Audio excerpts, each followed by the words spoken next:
Hey, welcome to Pow-wow stream number 19. Let's Coup. With me today is Hey Kim. Good afternoon. So you stumbled upon a good article today. I stumbled on a few. Which one are we talking about here? uh, with the current topic of Oklahoma. Oh, were we going with the Supreme Court first? Yeah, we'll start there, and then we'll hammer in the other stuff later. Well, yeah, the big news of the day is that the Supreme Court ruled in a case between the state of Oklahoma and a Seminole Indian by the name of, what was it, McGirt? Yeah, McGirt v. Oklahoma. He uh, he faced prosecution by the state for 3 sex crimes and was appealing on the grounds that they did not have jurisdiction because of his Indian status. Hmm. Court ruled 5-4 in his favor. The only jurisdiction over him would be either tribal or federal, not state. So everyone on Twitter, losing their mind, thinking that 1.8 million Oklahomans are now, living in the Wild West. Calm your tits. That's not what's happening here. And that only applies to, I think, the Major Crimes Act, which, where did it say in the opinion? Certain enumerated offenses. Yeah, shall be subject to the same law and penalties as all other persons committing any of those offenses within the exclusive jurisdiction of the United States. And what that's talking about is an Indian committing an offense against another Indian or other person. So not dealing with white people, black people, Hispanics, none of that. Just federally recognized card carrying Indians. Oh, I wonder if But that's that's ever going to be like. Does it go into specifics at all? From what you've read. uh yeah, it does. I mean, like I said, I didn't even get like a quarter of the way through it before I realized like, oh, this is not what it's going to be made out to be on social media. So, Well, uh, it hardly ever is. It is social media. how do they what? It hardly ever Oh is. I well, mean, uh, like I was seeing on Twitter, like I sent you one in DMs showing like a USA Today article, if I'm yeah, mistaken. I, Let me I pull that brought. back up. I did bring that one up. And yeah, the SCOTUS ruled that the eastern half of Oklahoma can be considered Native American territory. What does that mean? Will they give up this half the state? That's fucking Twitter, folks. That takes you back to that George Carlin quote. Think about how dumb the average person is, and then consider that half of everyone is dumber than that. Yeah, that's how I feel about like the media. It's like you take everything from MSNBC, everything from Fox, and then just assume that they're both lying. Well, like I first heard about it on a Monkey's After Party stream this morning, and they were getting all their stuff from social media about the ruling. They hadn't had a chance to read any decision yet, and I'm sure that when they get around to it, Monkey especially, they'll come to something similar to what I just said. It's way overblown. It's not as big a deal as it's going to be portrayed in the media, but they were just going off the social media. It's like, yeah, that. It sounded like we were getting our own ethno state there for a second, Johnny. I was like, what? I don't got to pay no taxes? Sweet. Boy, was I disappointed. That is moderately disappointing. How much work do we need to do in order to get this ethno state? Because I don't really feel like doing a lot. Well, we're definitely going to have to up our bartering and trade capabilities because Last time, just some beads. That's all we got. Okay, we're really up into the game on this one. But at least five more beats than last time. I mean, come on. Or at the very least, give us some kind of Mardi Gras special. Just a border wall of titties. Here we go. But now, see, that's news related to Oklahoma and Indian country, as I've been seeing it portrayed, for I don't know how fucking long. Yeah. The blankets didn't work out too great for us last time either. Yeah, good point, Alec. Thanks for reminding us about that, man. Just got a little bit of a shiver thinking about it. No, that's not the only news coming out of Oklahoma today.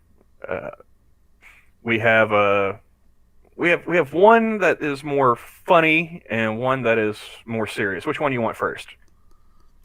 Let's go with the more serious one. Okay, not what I was expecting, but okay. Representative Tom Cole, who is a U.S. congressman from Oklahoma. I think he's District 5? I don't remember. He's not my congressman. That's all I know. Police reform must be bipartisan. And this is actually written by Tom Cole. This is on his house.gov website. And it's linked on our favorite native news website, Indians.com. That's Indians with a Z, I don't know why.com.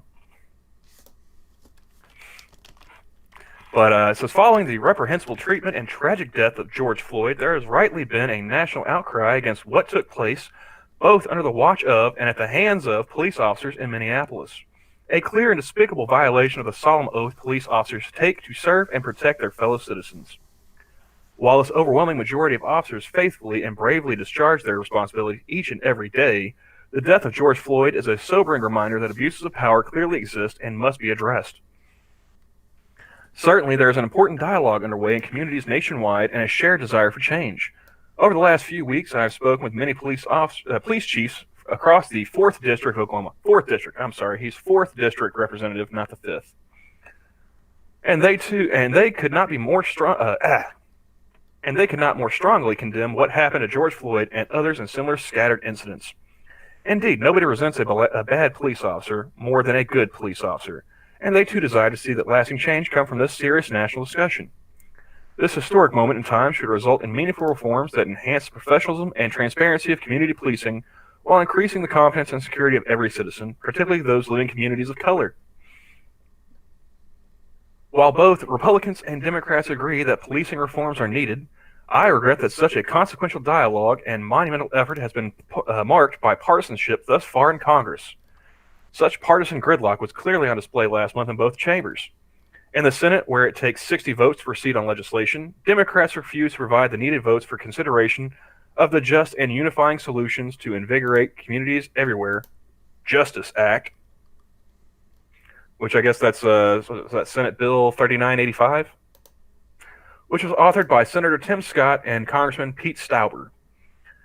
This move came despite Senator Scott's willingness to have a robust debate to work out any differences across party lines, including allowing consideration of any amendments Democrats wanted to offer and vote on. Yeah, they don't mention that much in the news, do they? That the Senate had a bill written by a black dude. Yeah, usually if it's something worth mentioning. Well, if it's a more woke bill, I guess would be the correct terminology. He's the only black senator from South Carolina, right? He's the first. Hey, I'll have to take your word for it. I don't follow politics that closely. Though the House passed a police reform package last month, Republicans were completely shut out of the process of crafting and providing any real input on the bill. Unfortunately, it should come as no surprise that the resulting bill, the George Floyd Justice and Policing Act, H.R. 7120, was purely partisan and one I could not support. It's also worth noting that such a partisan bill could never pass the Republican-led Senate or get signed into law by President Trump. Even in divided government, Americans deserve and expect their elected officials to work together to produce police reform legislation that upholds the constitutional rights and inherent dignity of every individual. While Republicans and Democrats have differences in opinions on some of the needed solutions, we ultimately share the same goal of making our communities safer for all, regardless of color or creed. And we are as far apart as it may seem. And we aren't as far apart as it may seem. For example, there is clear consensus on many police reforms, such as banning chokeholds, directing lynching to be a federal crime, and providing a federal registry so that police officers who have committed serious abuses cannot be rehired. In the days ahead, I hope we can set aside our differences and work towards meaningful reform that make our communities safer for all Americans. Refusing to engage in a bipartisan manner on such an issue of monumental reform is a disservice to Americans everywhere.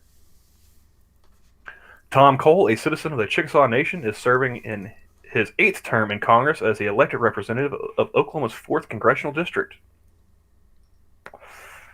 He is recognized as an advocate for taxpayer and small business, a proponent for a strong national defense, and a leader in promoting biomedical research. He is considered the foremost expert in the House on issues dealing with Native American and tribal governments. He and his wife, Ellen, have one son, Mason, and reside in Moore, Oklahoma.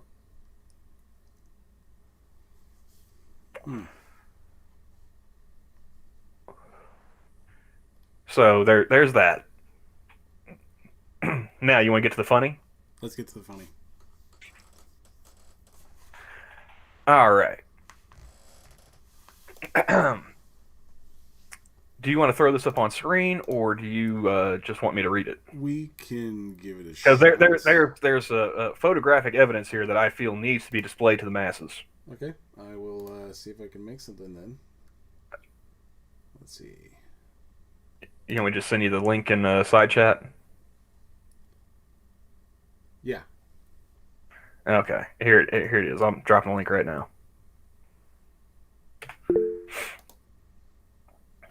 I'll go ahead and start reading, though. You can pull up the picture here in a second. Indian Health Service takes down racist poster, but disavows link to coronavirus. A sign posted in an Indian Health Service facility in Oklahoma urged visitors to protect themselves from the Kung flu, a derogatory phrase President Donald Trump has used when talking about the COVID-19 pandemic. You know who else has used it? Me. Everyone else.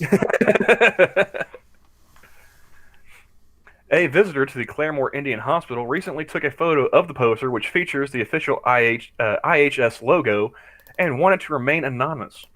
But the person felt the need for it to be pointed out. The person also felt the sign was racist. You know what I'm seeing a lot of in this article? Felt. Feelings. All right, let me see if I can... I'm trying to get this... According to the IHS, however, the sign has nothing to do with the novel coronavirus, which has affected Native Americans at disproportionate rates. A 2016 flu campaign at Claremore Indian Hospital had good intentions when communicating this important message, but the materials that accompanied their initiative could be viewed as being offensive. So this is from 2016, guys. Somebody got their panties in a bunch because 2016. God damn, we cannot get away from 2016. This is from 2016? Yes. It has nothing to do with the novel coronavirus, according to the Indian Health Services. This is from a 2016 flu campaign. But somebody heard that Donald Trump called it the Kung flu, and they saw this, and they didn't stop and ask anybody, what the fuck does this mean? They just took a picture of it and put it on the internet. So this was these guys are the originators of the Kung flu meme. There again, we don't get fucking credit. I want to shake this guy's hand. White man stealing our comedy now. Good Lord.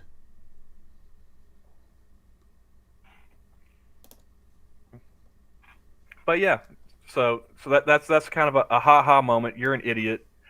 You know, there's at least one village idiot somewhere in Claremore, Oklahoma, They shouldn't be too hard to spot.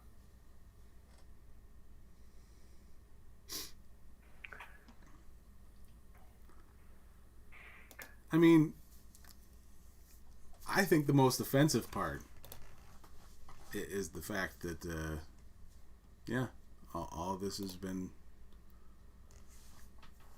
taking the focus. It's native erasure, Indian erasure. That's what it is. Hey, Doctor No, how's it going? I'm doing okay. How about you, Johnny? You doing all right? Yeah, so far so good. I did get a corona test. I got my Coup test going. How long until a Native American, specifically a Mohawk, is president? Uh, I don't know shit about the Mohawk tribe, so your guess is as good as mine. I don't know what the odds I would put on that roulette wheel, though. Um, have any ever ran? I don't know. I imagine there's got to be somebody at some point. If anything else, just as a goof, maybe. Uh, but yeah, I can't think of anything off the top of my head. It's like, oh yeah, Until Adam Beach runs for president, I'm not going to know that an Indian tried to get the top job. Well, and what's really funny is that video that I linked to you. Yeah. He's like, yeah, you got Graham Greene and Adam Beach. Green, Nobody Adam really knows Beach, anything about either of those guys. Graham Greene, Adam Beach, and Wes Studi. Those are the only three natives that people know. And unless one of them do something, no one's ever going to hear about anything anyone native does.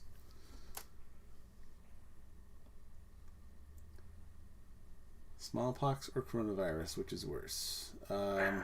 Well, we didn't have casinos when smallpox was a thing, so coronavirus is definitely hurting our bottom line more.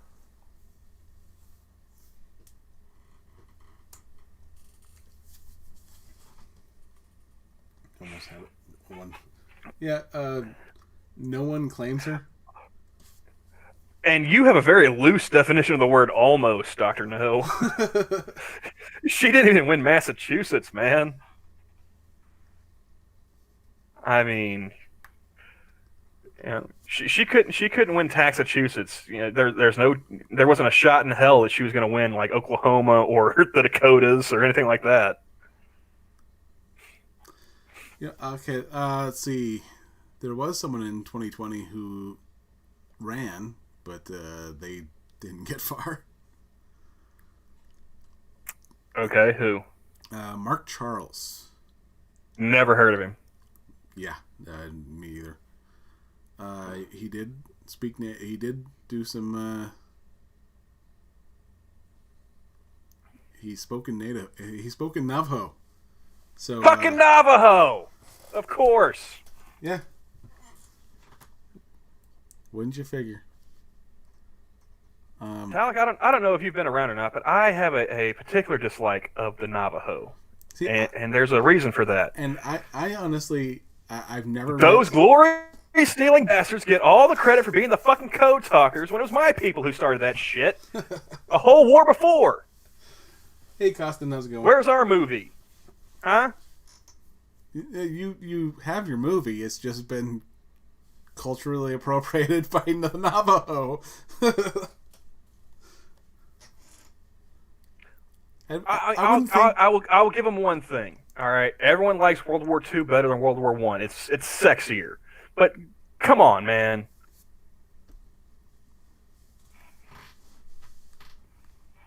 Let's see. Fucking Navajo. So, since we're on Indians.com, I got a few more articles if you're interested here. Do we want to finish the Kung Flu poster? Because no, that seems pretty clearly. It's cut and dry. There are Karens even in the Native community. No ethnicity is safe from the Karendom. That is true, but that's pretty cut and dry. I mean, the only difference is with a Native Karen, you don't see her coming. That is true. And when let's see. And when she gets you, some white woman gets the credit. We got some Dakota Access Pipeline news from a couple days ago, and we have some more sports teams that are getting whinged about Oh, their logos and mascots.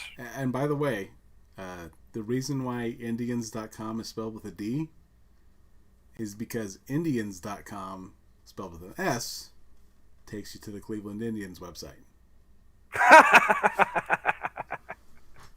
And the first thing you read on there in the top That's left, why they're so pissed about Chief Wahoo. the first thing you read in the top left corner of Indian with an S.com is hashtag our tribe.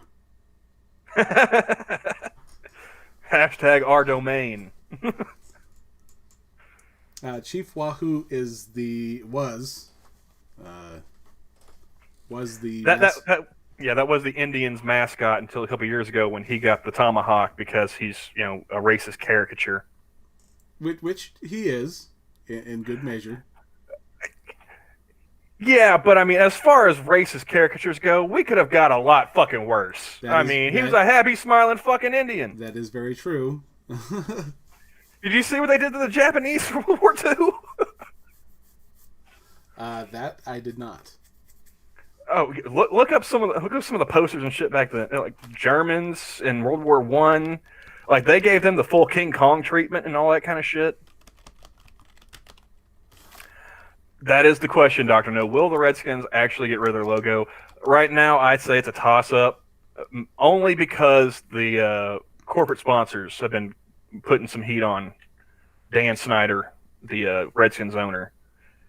So they very well may. And when they do, it's going to be some bullshit that's, they're going to try and completely erase the Redskins name from history, which means that people are going to forget what the fuck Redskins actually means. Nobody's going to be offended by it, and then eventually, it'll just fade away. And then, on the one hand, I'm kind of pissed because, somebody's going to go ahead and bend the knee to the mob. On the other hand, I'm kind of looking forward to it because that's one less thing they have to bitch about. And then they're going to find something else to bitch about. And it's going to be a recurring cycle. Yeah, it's just going to be... Eventually, they'll get back to the point where they bitch about the fact that the Washington Redskins are no longer known as the Washington Redskins, and they no longer have, representation. It's native erasure. Yep. Eventually, we will get to that point. Trust me. And when you see it happen, just come back to me and let me know so I can say, fucking told you so. See, and Dr. No, you got it. The Seminoles worked with, the college to get, to keep that going. They didn't just. And what's really funny is, and I brought up that Native American stand-up thing, and I keep on saying Native American just because it was beaten into me as a kid. Most Native Americans prefer the term Indian. At this point, I just say fuck it. Call me an Injun. Don't even say Indian. I don't want to have to say I don't want to tell you whether it's dot or feathers. Just call me an Injun.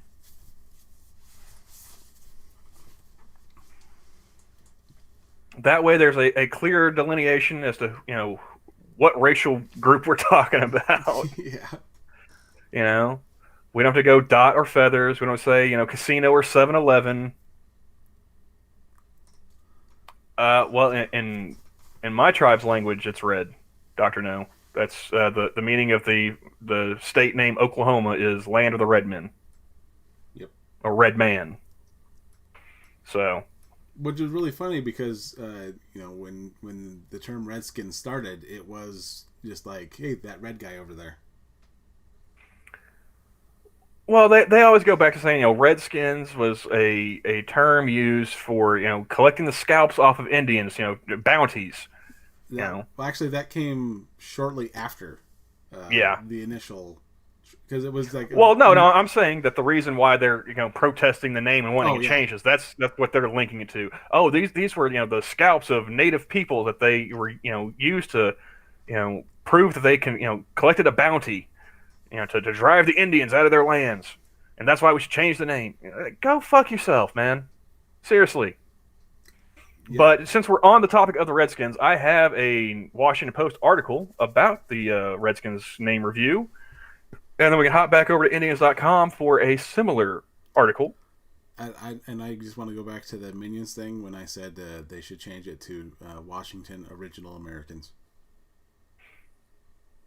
Just to rub it in Dan Snyder's face. Well, there was one I saw that I thought was kind of funny because it was like just let's just call them the Washington local athletes.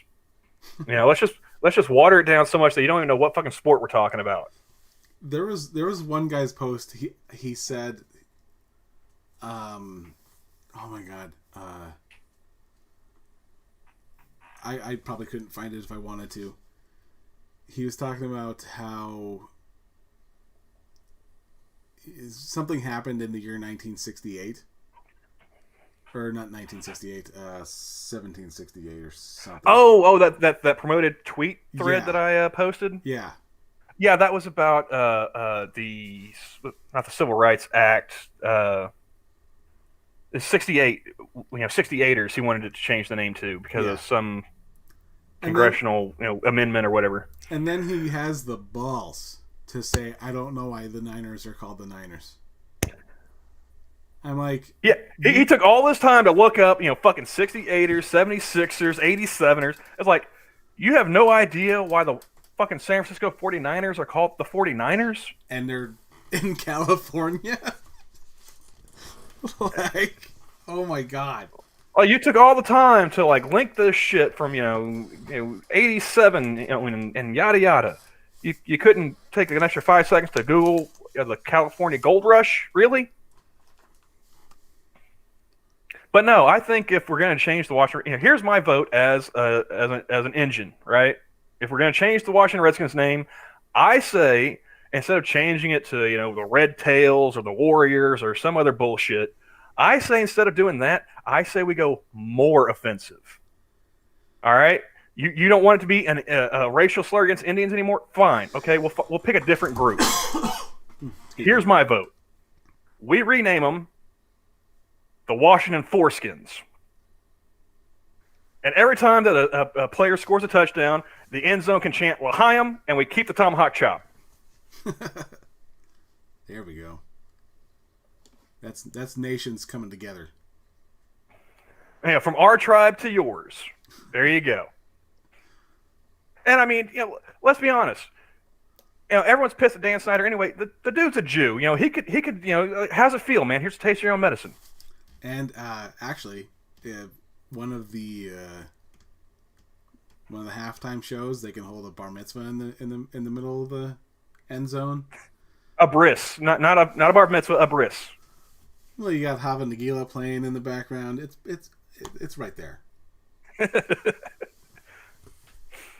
I mean, at least that way, you keep the team colors and all that shit. I put some thought into this. Thank you, Talik. It is an idea. It definitely is. Ignorance is bliss. Nice. Well done, sir. Well done. But yeah, so there's an article here. I got a little heated, talking about that. I had to start pacing around a little bit, doing my whole sales pitch for the Washington Foreskins. But from the Washington Post, as Redskins conduct name review, Native American groups say they haven't heard from the team. This is posted 2 days ago by Roman Stubbs. He has waited his entire life for this moment. Yet, as David Glass read through the Washington Redskins announcement of a review into the team's nickname Friday, elation was met with pause. He had spent more than 3 decades fighting this issue as a member of the White Earth Band of Ojibwe. Yeah, that's the same tribe. These are Chippewa in northwest Minnesota. Ah. That's the same tribe as that guy you posted Yeah, earlier. yeah. Ojibwe. That's how I knew how to pronounce it instead of saying native. He's a Wisconsin. Was he Wisconsin? Yeah, Wisconsin. He's from Oh, Milwaukee. yeah. Because I was gonna make fun about the what the hell is that called? The sobriety. No, the Okay, well, while you're thinking of the that, tribe let's that puts the paper together. Winnebago. Yeah.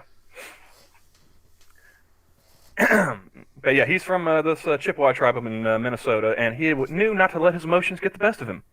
So he read it over and over again. Washington's owner, Daniel Snyder, had written the team would listen to the organization, alumni, sponsors, the local community, and the NFL in determining whether to change its name. Washington's coach, Ron Rivera, added that the team wanted to continue honoring and supporting Native Americans and our military. But any optimism Glass felt collided with a familiar, painful question. Would the voices of the indigenous community be heard? Well,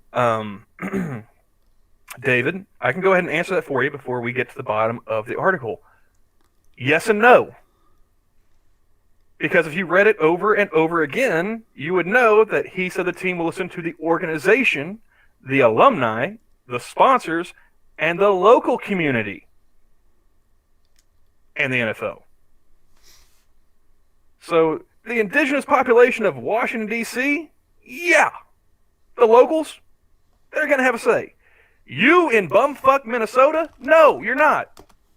And you shouldn't. Go fuck yourself, David. And that concludes my aside. This is still the question many Native American activist groups are asking this week as the team continues its review, which could mark a breakthrough victory for advocates such as Glass who have been fighting for a name change for years. But there is a concern that Native Americans won't have a seat at the table during the transition. You figure you guys be used to it by now, honestly. More than a dozen Native American activists signed and delivered a letter to the NFL on Monday, imploring the league to force an immediate name change by the team. The same day, President Trump tweeted that the Washington Baseball's Cleveland Indians were considering changing their names to be politically correct. Well, I mean, he may be an asshole, but he's not wrong. Okay? You guys are just changing your name to be politically correct. Let's not, don't piss on my leg and tell me it's raining. As a national movement to eliminate racially insensitive symbols continues, Native American advocacy groups are fighting to be heard. In New York, the Oneida Nation, which for years has led a national grassroots campaign called Change the Mascot, has continued to rally support even though it has yet to hear from the team or the league. In Minnesota, the epicenter of the country's racial reckoning in the wake of George Floyd's death. How the fuck does this have anything to do with the Washington Redskins? I found a thing. I'm sorry, what? I found a thing as I was reading from Indians.com. There's a study. I just browsed over it real quickly. It says, of warrior chiefs and Indian princesses, the psychological consequences of American Indian mascots. And there are apparently 4 studies examine the consequences of American Indian mascots and other prevalent representations of American Indians on aspects of the self-concept for American Indian students. When exposed to Chief Wahoo... Well, hold on one second. Before we get to that, can we put a pin in that for just a second? Yeah. Let's go ahead and finish the Redskins and then hop back to the other Indians article about the other team that they're wanting to force a name change of. Got it. Because I'm still trying to wrap my head around how fucking the George Floyd protest has anything to do with the Washington Redskins name.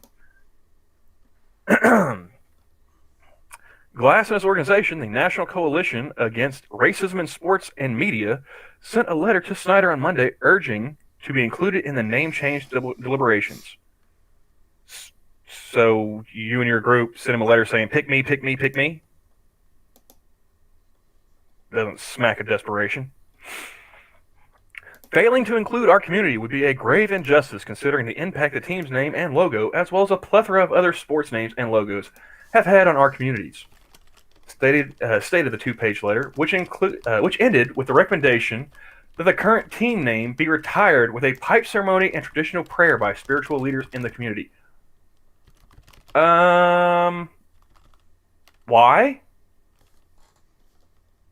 Johnny, do you have any idea why they would need to have a pipe ceremony and traditional prayer to retire this team? I thought this was insensitive and racist and insulting. Why would they want to have a ceremony to lay it to rest? You just really got to rub that shit in. It's all about tradition. Neither the Redskins nor the NFL immediately responded to a request for comment Tuesday on whether they plan to consult Native American groups on the name change. Here's an idea. Take some of that casino money, pull it together, buy the fucking team, and then call it whatever the fuck you want. Huh? That could work. Any takers? But no, they don't want to do that. Well, they could always do. They just want to bitch. They could always do what's that guy's name? The guy who had his girlfriend. His girlfriend recorded him doing that racist rant, and so they forced him to sell the team. Donald Sterling, the former Clippers. Yeah, and the best part was if you actually listened to what he was saying in that. Racial, sure. Racist, I don't know. He said he didn't mind. He didn't mind if she spent time with those black dudes. She didn't mind if they fucked them. She just didn't want them taking pictures and putting it on her Instagram. Is that so much of a? Is that really too much of an ask? I think Bill Burr quoted that perfectly. I was paraphrasing Bill Burr. Yeah. So I was going to give him credit. They need American Indian people to be in that discussion, said Glass, who helped organize protests in Minneapolis when Washington visited the Minnesota Vikings in 2014 and 2019. Well, you know what? I know that's not his. I know that's not an Indian name, but Glass is pretty fucking apropos because I can see right through this motherfucker. He wants some shine, man. He wants a little spotlight. He wants to be the center of attention. He wants to be telling the white man what to do. That's all it is. There's always a motive that I kind of get. This dude lives in Minnesota. He doesn't seem to mind the fact that the team in Minnesota is also a racial thing. How many fucking Vikings are there left? Go to Sweden. Go to Norway. How many of those dudes look like fucking Leif Erikson? Well, there is the golden one. If you come at me with anything other than with Alexander Skarsgård or whatever, yeah. Well, let's face it. Well, isn't that modern day Sweden is more of a tends to be more of a bunch of pussies than Vikings. Isn't the mountain Swedish? Yeah, but that's all steroids. Still, I'm not fucking with the guy. Hey, Pat, how's it going? Yeah, but my fat ass could outrun him at a light jog. All that muscle, he got no cardio. What's up, Pat? Anyway, back to the Redskins here, because this is the second time reading it, and it's pissing me off even more this time around. He said that he met with NFL officials in Minneapolis in November to advocate for a change of Washington's name, though Snyder and NFL Commissioner Roger Goodell were not present. He left the meeting hopeful, but not completely satisfied, which had become a theme in his organization's fight against the name over the years. Who the fuck are you meeting with? Why would you feel hopeful? The guy that owns the team and the guy that runs the league didn't even fucking listen to you. It's some underling. While many Native American activists are confident that their view is likely to lead to a name change, little else is known about the direction the team might be heading. Rivera said the team plans to recognize Native Americans and the military in the team's statement. And he also revealed in an interview Saturday that he had been in discussions with Snyder for weeks. We came up with a couple names, Rivera said. Two of them I really like. Rivera did not disclose what those names were, but he did express during the interview that he hopes the organization will communicate with Native American leaders as part of the review process. I'm calling bullshit on that whole paragraph. I seriously doubt he and Dan Snyder talked for a couple of weeks before this announcement about a name change. I doubt they discussed any names to change it to, and I doubt that he has two that he really likes. I doubt all of it. The Oneida Nation has a subdued sense of excitement, Representative Ray Halbritter said in an interview Monday. Halbritter has established himself as one of the most powerful voices in the name change movement. This is a whole fucking movement. This is your Trail of Tears? This is what you gotta fucking fight against? Really? So one of the This is the battle of our people's time, Johnny. Merchandise. Go figure. One of the names that it's on the on this Illuminatives tweet, it's like, yeah, there's we have these organizations that are demanding the removal of native mascots and imagery. One of them was just created a few months ago. Yeah. Although it's they can suck my whole dick and both balls, if whoever created that organization. Then there is Wes Study. He's on the list. Let's see. How much more do I got to go? I got like two more paragraphs I got to power through here, I think. Nope, I'm only halfway. Fuck this. I'm pulling the ripcord.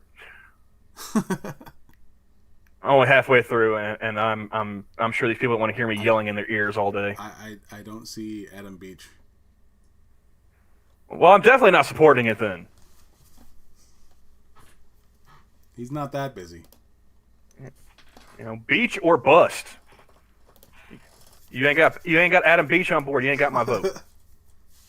Yeah, we need the big three, or else it's a no-go. Oh, we need majority rule of the big three. That's how we'll do it. Anyway, yeah, this. I do want to point out one other thing from this article before we shit can it. Have you ever heard of the National Congress of American Indians? No. Yeah, me either, dude. I did not realize we had a Congress. I'm wondering how many chambers it has. Is there a Senate? Is there a House? Is it like more of an assembly? A parliamentary system? What the fuck's we got going on here? But yeah, that organization was brought up in this article as well, and I'll have to look into that because that sounds just fucking stupid. But in a similar flavor of crazy, we have back at our favorite site, IndiansWithAZ.com, Norma Dunning. As other leagues rethink racist team names, it's time to rename the Edmonton Eskimos.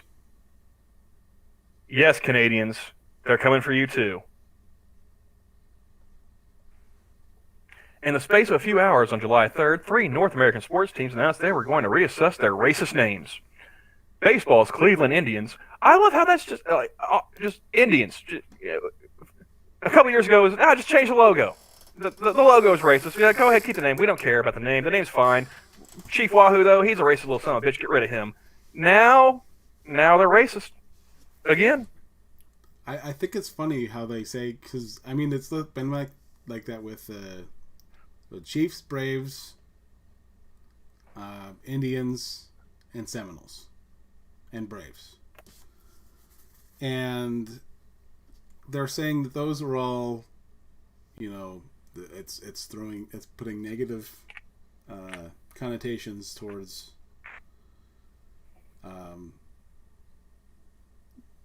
Indians, and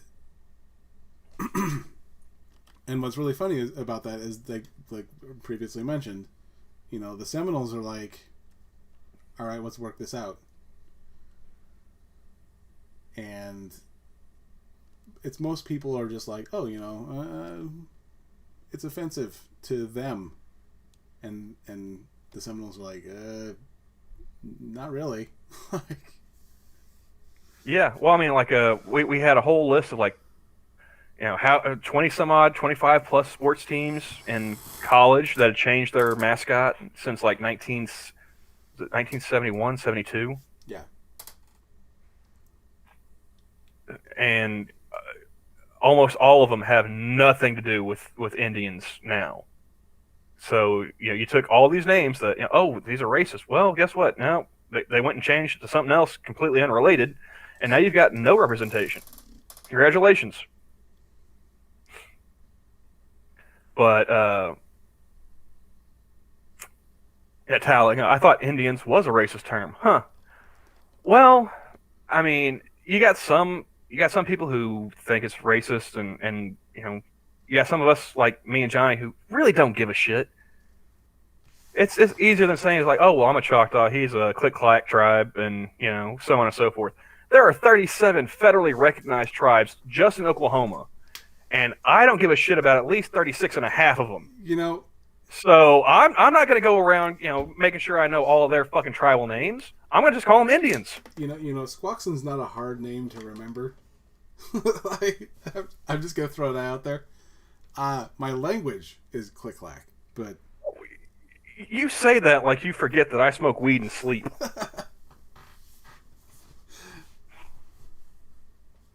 One of these days, maybe yes, I'll remember it, but today is not that day, Johnny.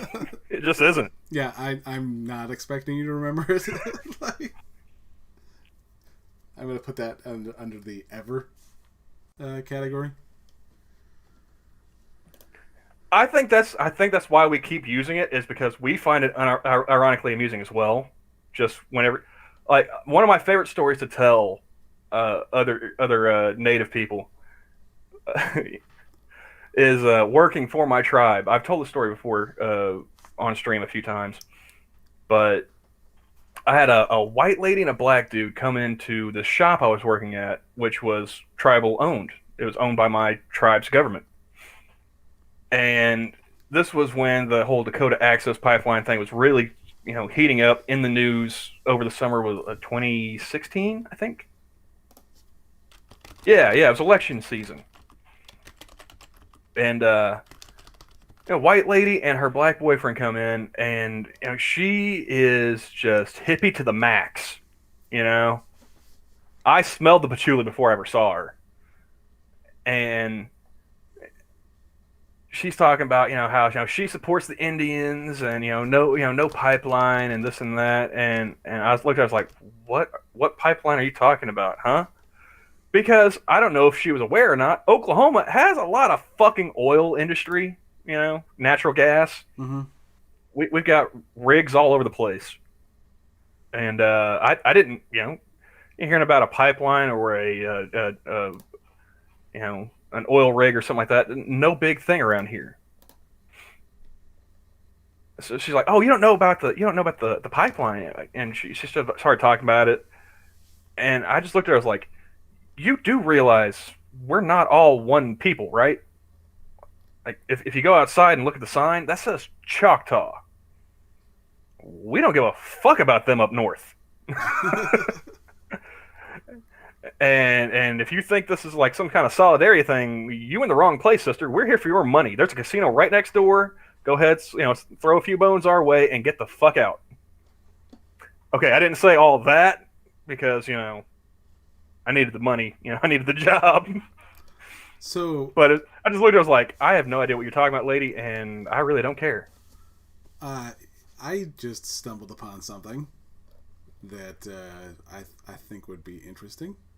Uh huh. I went to West Study's website. Okay, who's this one again? West Study is he's Code Talker, I believe. He was One of those fucking Navajo. No, is he from the fucking Navajo movie? I know why I don't know this motherfucker he's now. from the Navajo movie, but he's Cherokee. At least I think he was. That's some fucking appropriation, isn't it? Let's get to the IMDb here real quick. Yeah, he was in Last of the Mohicans. Oh, so he's just playing every other fucking tribe. And But how long do you think before we get to that point, Johnny, where you got to be of the tribe to actually be in a movie about the tribe? He was in Heat also. Why Why don't I know this motherfucker? I've seen Heat. It's been a long time, but I've seen it. Let's see.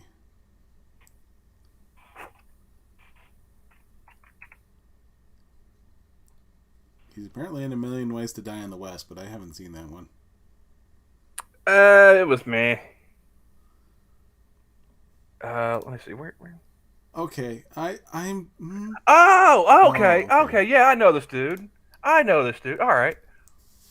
I didn't realize he was from Oklahoma. Okay, I got another one to claim. Uh, But Dances with Wolves. Okay. So I saw on his website. Let's see. Contact Wes. Okay, if you told me that he was the dude from Deep Rising, that would have been better. I don't know your watch library, so I can't really. I can only read. Oh, come on, tell me you've seen Deep Rising. I gotta go back to IMDb to find out. It's Treat Williams. Treat Williams, that's his name. Why am I thinking Rollins? Treat Williams, Famke Janssen. Deep Rising. Let's. Oh, you gotta watch that, man. That's a good movie. Which one was it? It's utter garbage, but it's still a good movie.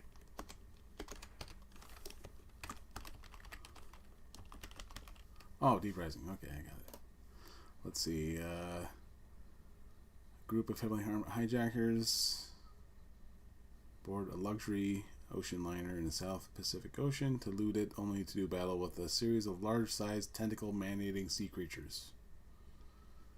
I'm really not helping my case that I'm not Jack making these kind of recommendations. As long as it's not like, I still haven't seen Thanksgiving yet, so I mean, I got that. I got that in my. It's not Succubus Sorority Sisters, so you're good to go. In fact, Clifton Powell's in that movie. Oh, never mind. I thought that was someone else. I think you're thinking of Clifton Collins Jr. Yeah, I was.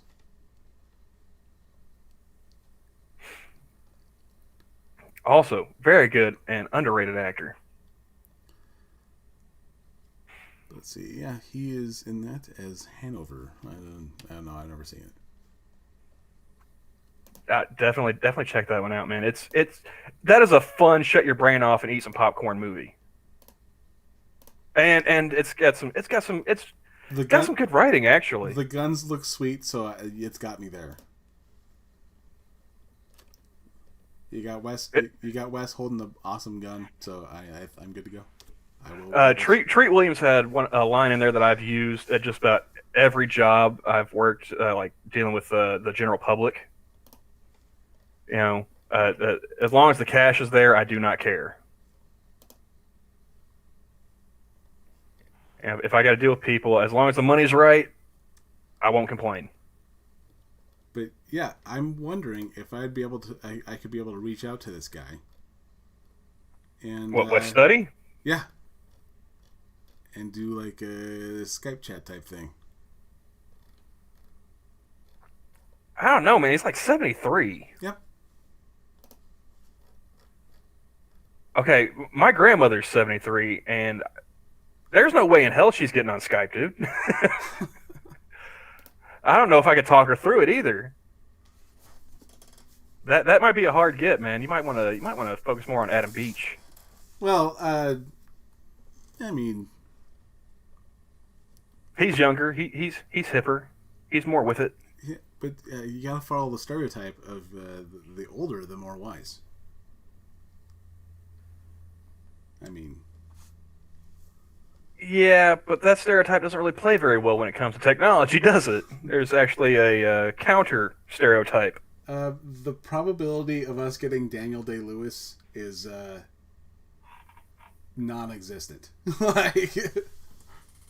I'm pretty sure that's a white dude too. He played a Mohican. He was not a Mohican. He played a half Mohican.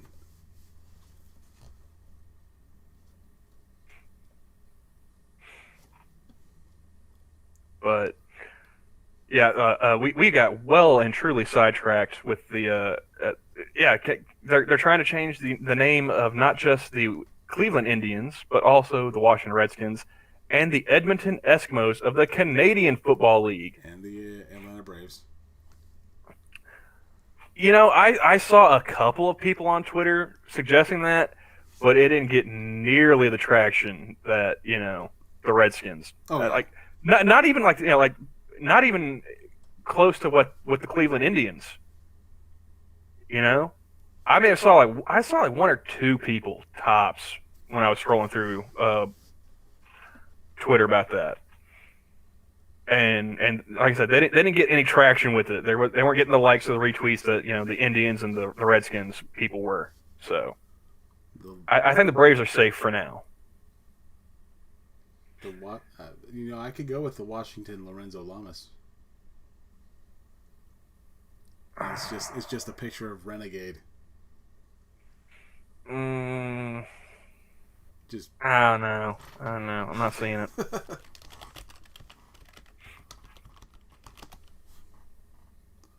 Here it is, another person. As an Inuit writer, scholar, and researcher, I have been an outspoken critic of Edmonton's refusal to rename its CFL team. I have never sat down and figured out how many hours I've logged into something that appears so very simple: changing a sports team's name, getting rid of a racist moniker, eliminating discrimination, tossing out the detritus of bias and bigotry that lays at the field of Edmonton's Commonwealth Stadium. Somebody sounds a little full of themselves, don't you think? It is a bit hyperbolic.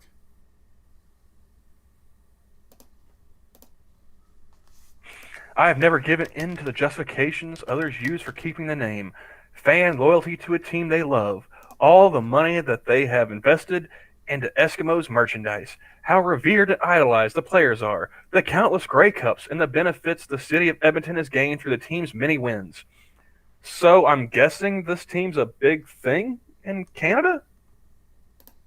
Are there any Canucks in chat right now? Is the Grey Cup like the CFL's Lombardi Trophy? Terry?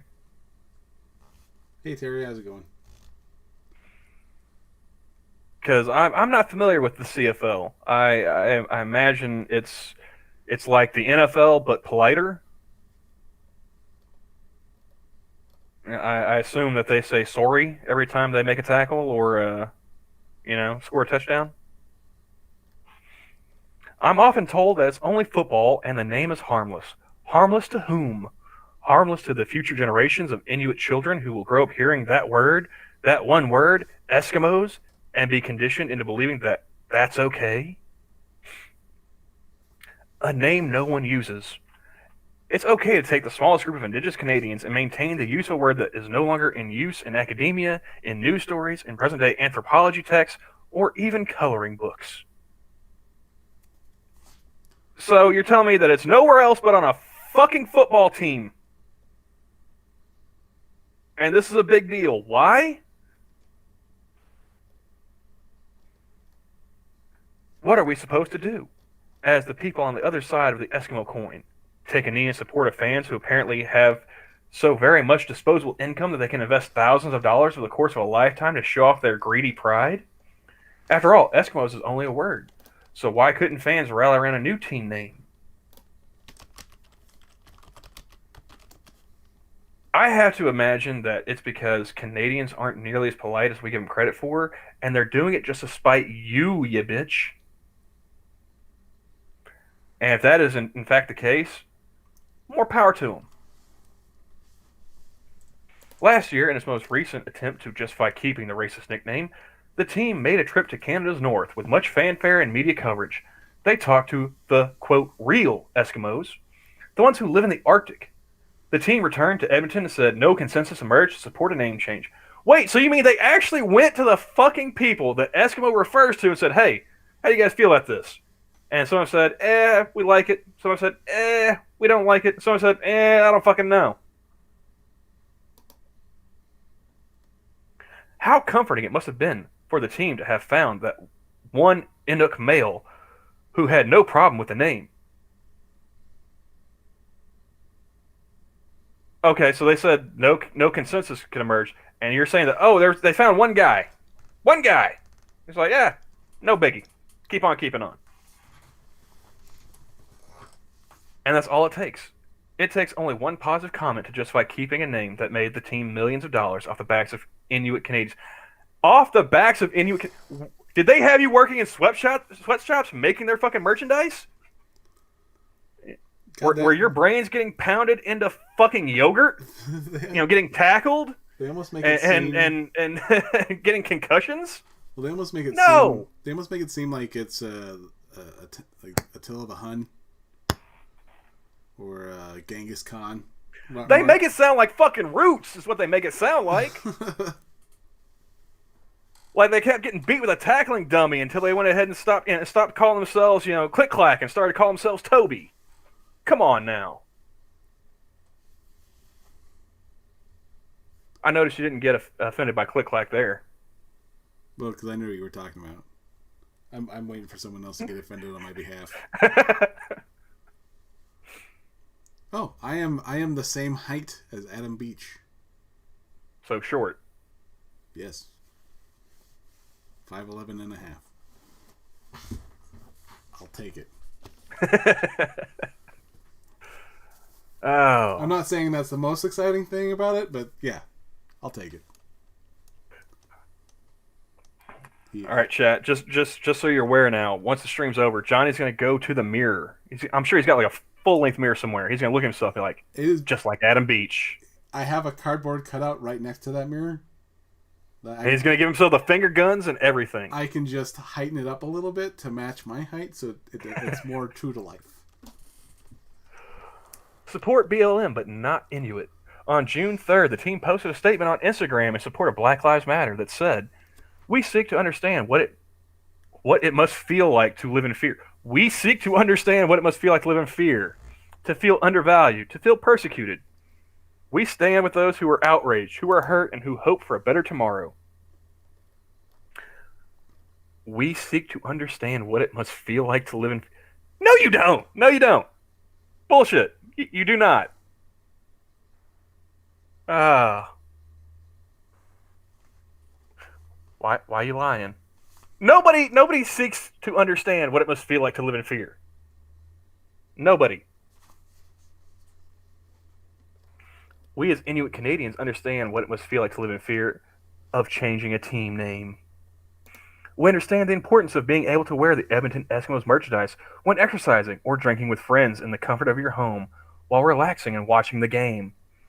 We very much understand as Inuit Canadians what it feels like to be undervalued. We understand what it is like to feel used, to feel persecuted at the mention of removing the word Eskimos.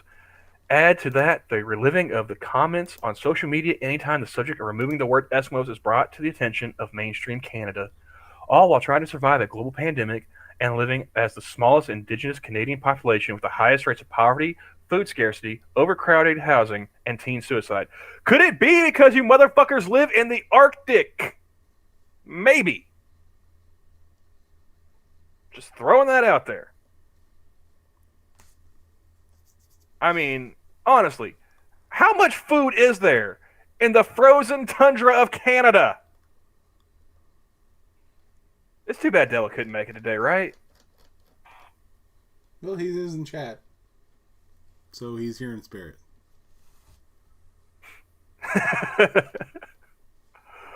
Well, I will be outraged on your behalf, Della. That's how that's supposed to go, right? In announcing, we stand as Inuit who are outraged, who are hurt by the use of the word Eskimo, and we too hope for a better tomorrow. Then move! Move south! In announcing it was once again, God, I gotta keep remembering that English is not their first language, right? Right? That's they didn't learn English growing up. They it's colonialization to make them actually do it properly. In announcing it was once again reassessing its name, the Edmonton Eskimos said they will be ramping up consultations with the Inuit community. That's the same thing they said last time, yet they ultimately decided to keep the name. Well, reach a fucking consensus this time. How about that? Be the change you want to see in the world. Get the other, have a powwow with the rest of the people. Figure out something else to call yourselves, or call the team, and present that to them.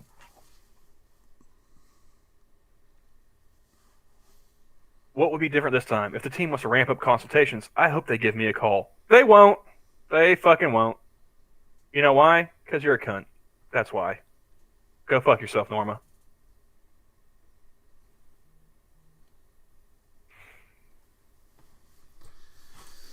Yeah, I don't value that writer at all either, Terry. Just like I said, just more whinging and complaining.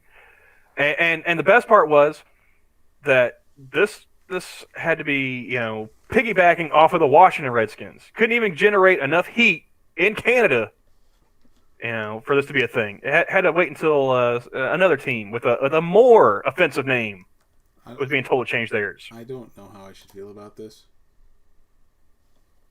Let me see if I can bring this up real quick. Oop, cancel. She's self-loathing or has a white liberal husband. I have no idea as to the marital status of this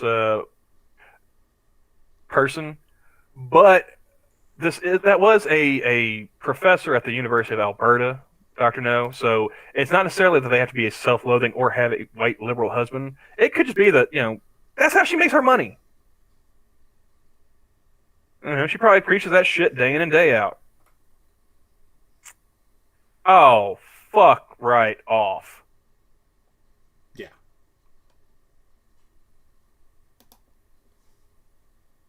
Yeah, I'm just gonna get rid of that right now. Does anybody remember when people were burning shit down because somebody took a knee? How is that now the symbol? Honestly, somebody explain this to me. How is that now the symbol? Well, that was just something someone made it. Someone made. I mean, do you think if we could, like snap our fingers and bring George Floyd back, do you think he'd want to see people doing that in his name? It reminds me of that old Bill Hicks bit about like Jesus. Like, fuck it, I'm not going back. They're still wearing crosses, Yeah. I'm not going back. I'll go back when they start wearing like a fish. Like, wearing a cross for Jesus is like wearing a sniper pennant for Jackie Onassis, is what he said. Just thinking of John, Jackie. Just thinking of John. But yeah, the only other big news was that there was going to be a federal court ruled in favor of the ruled against the Dakota Access Pipeline. So that was back in the news yesterday. Yeah, I saw that pop up on the Twitter feed. Which, I mean, now this is closer to your neck of the woods. I know that it's not your tribe, not even your fucking state, but you're closer to it than I am. How many fucking Sioux tribes are there? Because they got two different ones as plaintiffs on this case. I know, and I've seen a whole bunch of other ones as well. I know they have some split up.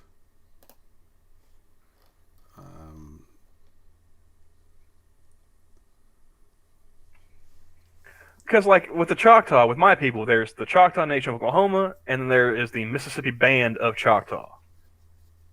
There's only the two. And, we're separated by hundreds of miles in multiple states.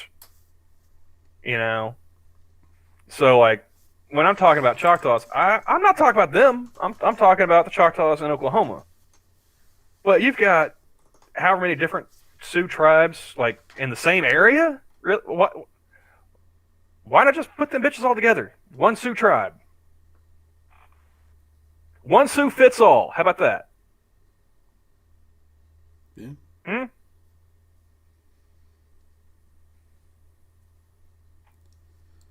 Yeah, that is a good question, Terry. Is there any sports teams in Australia named after the Aborigines?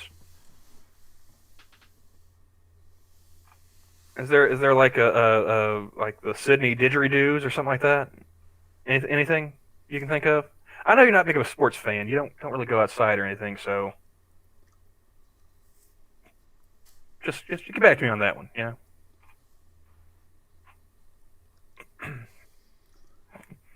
But yeah, that's what I've got from Indians.com. Or the Melbourne wee wee wee woo.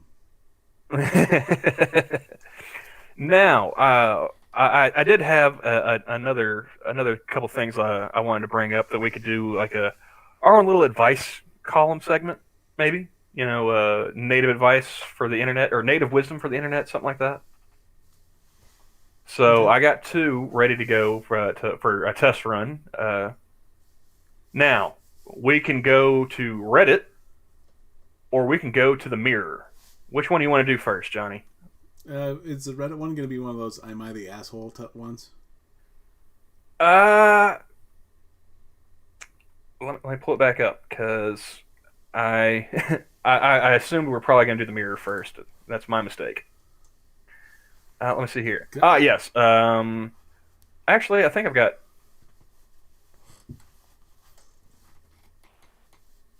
two of them. Two of them from Am I the Asshole? Okay, so we'll Or go. one from Am I the Asshole? One from relationship Reddit. So I've got three total. Okay, so we'll close on the high note. So we'll start with the relationship one first. All right. So I found this scrolling on Twitter the other day, and I thought, this could really use a dose of native wisdom. Just consulting with the elders to figure out how to unfuck this situation. Right. My wife, 36 female, won't stop forcing me to drink her coffee. I don't want to hurt her feelings, but I can't go on like this. My wife, 36, lost her job recently, while I, 48, am currently working from my home office. Because I don't often get a chance to take breaks, she is kind enough to bring me a coffee once in a while. Nothing fancy, just a regular filter coffee. This used to only happen once every few hours, so in an average day, I drink maybe 2 to 3 cups of coffee. That was fine. The problem has come in recent weeks. When I sit down at my desk, usually 8:30 in the morning, there's a steaming cup of coffee waiting for me. Great, I drink it. But almost as soon as I've finished, my wife will come in and leave me with a fresh cup of coffee. Every 15 to 20 minutes, she will come into the room and bring me more coffee. I like coffee enough in the mornings, but I do not need to chug gallons of it throughout the day. The mugs that she brings me are not small either. There are some issues I don't know how to explain or address. If I let the coffee go cold, she will make upset faces and often refuse to speak to me, sometimes for hours, even a full day, until I ask her for more coffee. I will admit that sometimes I deliberately don't drink my morning coffee on purpose, just so I can get a few hours of peace. We've talked about this repeatedly and almost daily at this point. Every time she comes in with a coffee, I tell her that I've had enough and I don't want any more. She will often silently put the coffee down next to me, and the process will repeat again. I've asked for other drinks, water, Coke sometimes, and she will sometimes bring these instead. But as soon as I've finished, she will bring me another coffee. Now I'm getting regular headaches, nausea, and sometimes I'll be able to feel my own heartbeat. I don't think for a second that all this coffee is good for me. And that is the end right there. So, Johnny, we've heard the problem. Do you have any native wisdom that might soothe this situation? Let's see. Um, Depending on the office, I guess. Find something you can dump the coffee in, like one of them giant water barrel type things. Well, I just like the fact that he said that they've talked about this regularly and almost daily at this point. And he's drinking so much coffee, he's getting regular headaches, nausea, and sometimes he can feel his own heartbeat. Well, how this must be some strong ass coffee. I'm thinking that she might have sweetened that up a little something that bro, if she's force feeding you coffee, there's a reason for it. Get out. Or here's a better idea. Be a man, get up on your own 2 feet, go to the kitchen and make your own goddamn coffee. Well, that's the thing. He doesn't want it. Well, here's the, if he would go and get his first cup in the morning, maybe she'd stop going and having a cup right there waiting for him. Well, it sounds like she makes it regardless. So yeah, it's Well, here's the thing: his wife's unemployed. He isn't, but he's working from home. She lost her job, dude. She lost her purpose out in the wild. So now she's stuck home with you, and so she's got to find something to do. And guess what? Daytime TV, it nearly as interesting as it used to be. All them stories and talk shows just ain't hitting the spot no more, man. It's been what, 3 months cooped up. There you go, Della. Get that bitch a job at a coffee shop. She seems to be qualified. But yeah, dude. My response would be when you go to get that first cup of coffee in the morning, make your own fucking coffee, and then when you're done with it, tell her like I'm done. Thanks, but no thanks. And if she's gonna get mad that you're not drinking her coffee, let her get mad. I mean, here's a better idea. Fire her from making your coffee.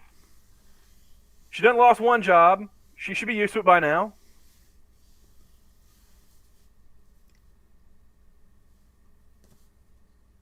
well. I'm gonna go with Doctor No says I say she wants sex. I'm gonna go with the Chris Rock thing. When he was talking about the Bill and Hillary thing. Uh, she's the first lady. She's supposed to be the first one down on his dick. So yeah, she can fit under the desk. I'm sure. I'm sure there are easier ways for her to signal that she wants sex than giving this man heart palpitations, Doctor No. So might want to rethink that one. I think she's trying to kill the man. I think she's going stir crazy, and she is trying to give this motherfucker a heart attack. My original point is get out while you still can. Now we have one from Reddit's "Am I the asshole or the mirror?" Let's go with Am I the asshole? All right. This one I saw earlier today. It's "Am I the asshole for refusing to change out of my bikini to save my niece's feelings?" Now this one is a bit of a story. So give me one moment here. Okay, that you got me. Got to wet the whistle a little bit. My husband assures me that I am not the asshole, and I agreed at the time, but now I feel a bit guilty because I don't want to upset anyone, a child least of all. Since I've been home more for quarantine, I Marie Kondoed.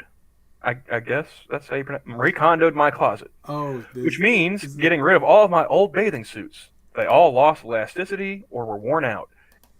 Isn't that kind of the same thing? If they're worn out when they have lost elasticity? That seems kind of redundant, yeah, but okay. Yeah, it's yeah. Except for one. This is relevant later. This past weekend, we had a small family gathering at our house because it's hot and we have a pool, and quarantine limitations had been lifted in our area a while ago. So we finally decided to get together for the first time in 3 months. My husband's parents, his brother and wife, sister-in-law, and their two kids, niece 9-year-old female, and nephew 6-year-old male, came over. So we're all in the backyard barbecuing and getting ready to swim. I change into my swimwear and come outside and start applying sunscreen.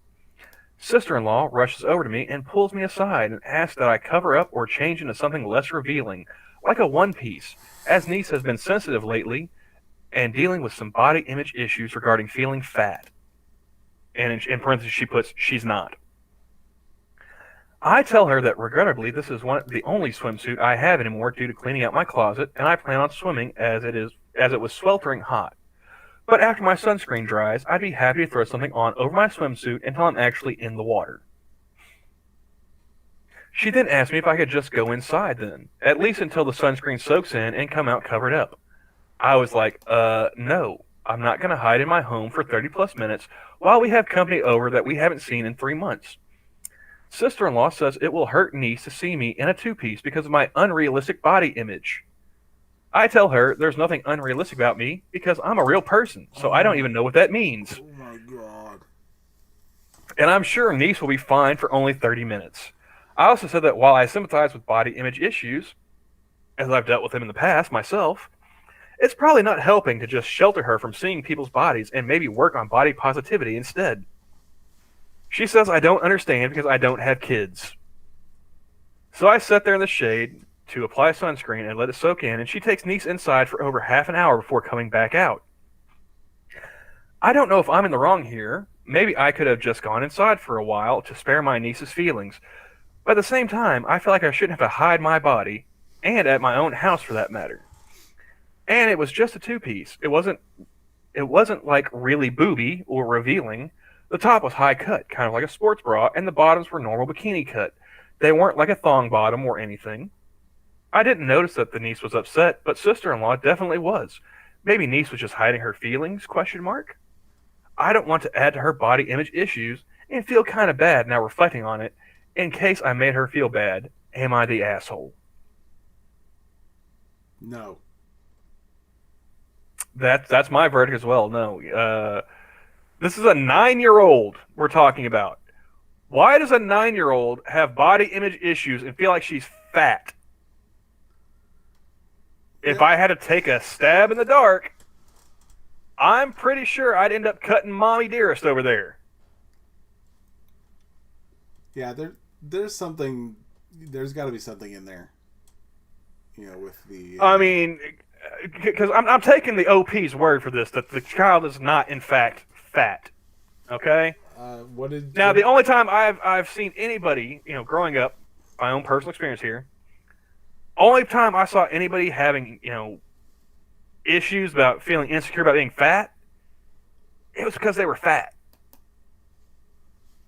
So, like I'm saying, I'm betting you it's the sister-in-law, the child's mother, is projecting her own issues onto the kid and making that kid feel fat. Or just outright lying because maybe her sister-in-law's got a nice rack and she doesn't want, hubby to look at it. Either way, not the asshole. The hubby can't look at it because it's her brother. No. It's her husband's brother. Oh, husband's okay. Husband's. It's the husband's parents, his brother, and his wife, their sister-in-law, and the niece, and the niece and their 6-year-old son. Yeah. Yeah, I'd say she's projecting her insecurities from the husband to like a fucking movie theater. Yeah. She doesn't want her husband staring at your tits, sweetheart. That's all there is to it. This is very Grindhouse. And the last thing I had pulled up for today is from the Mirror. This is from their lifestyle section under Sex and Relationships. The title reads, I really wish my wife would go out and have an affair. Subtitle, a married man has shared the secret thought that he has about his marriage and explained how he feels his own lack of desire is holding his wife back. Can I put you on pause real quick? Go ahead. Terry tried to put in, my answer is simple. How nice are her tits? If very, she can keep the bikini. YouTube was blocking that. Probably because of tits. Yeah, probably the tits.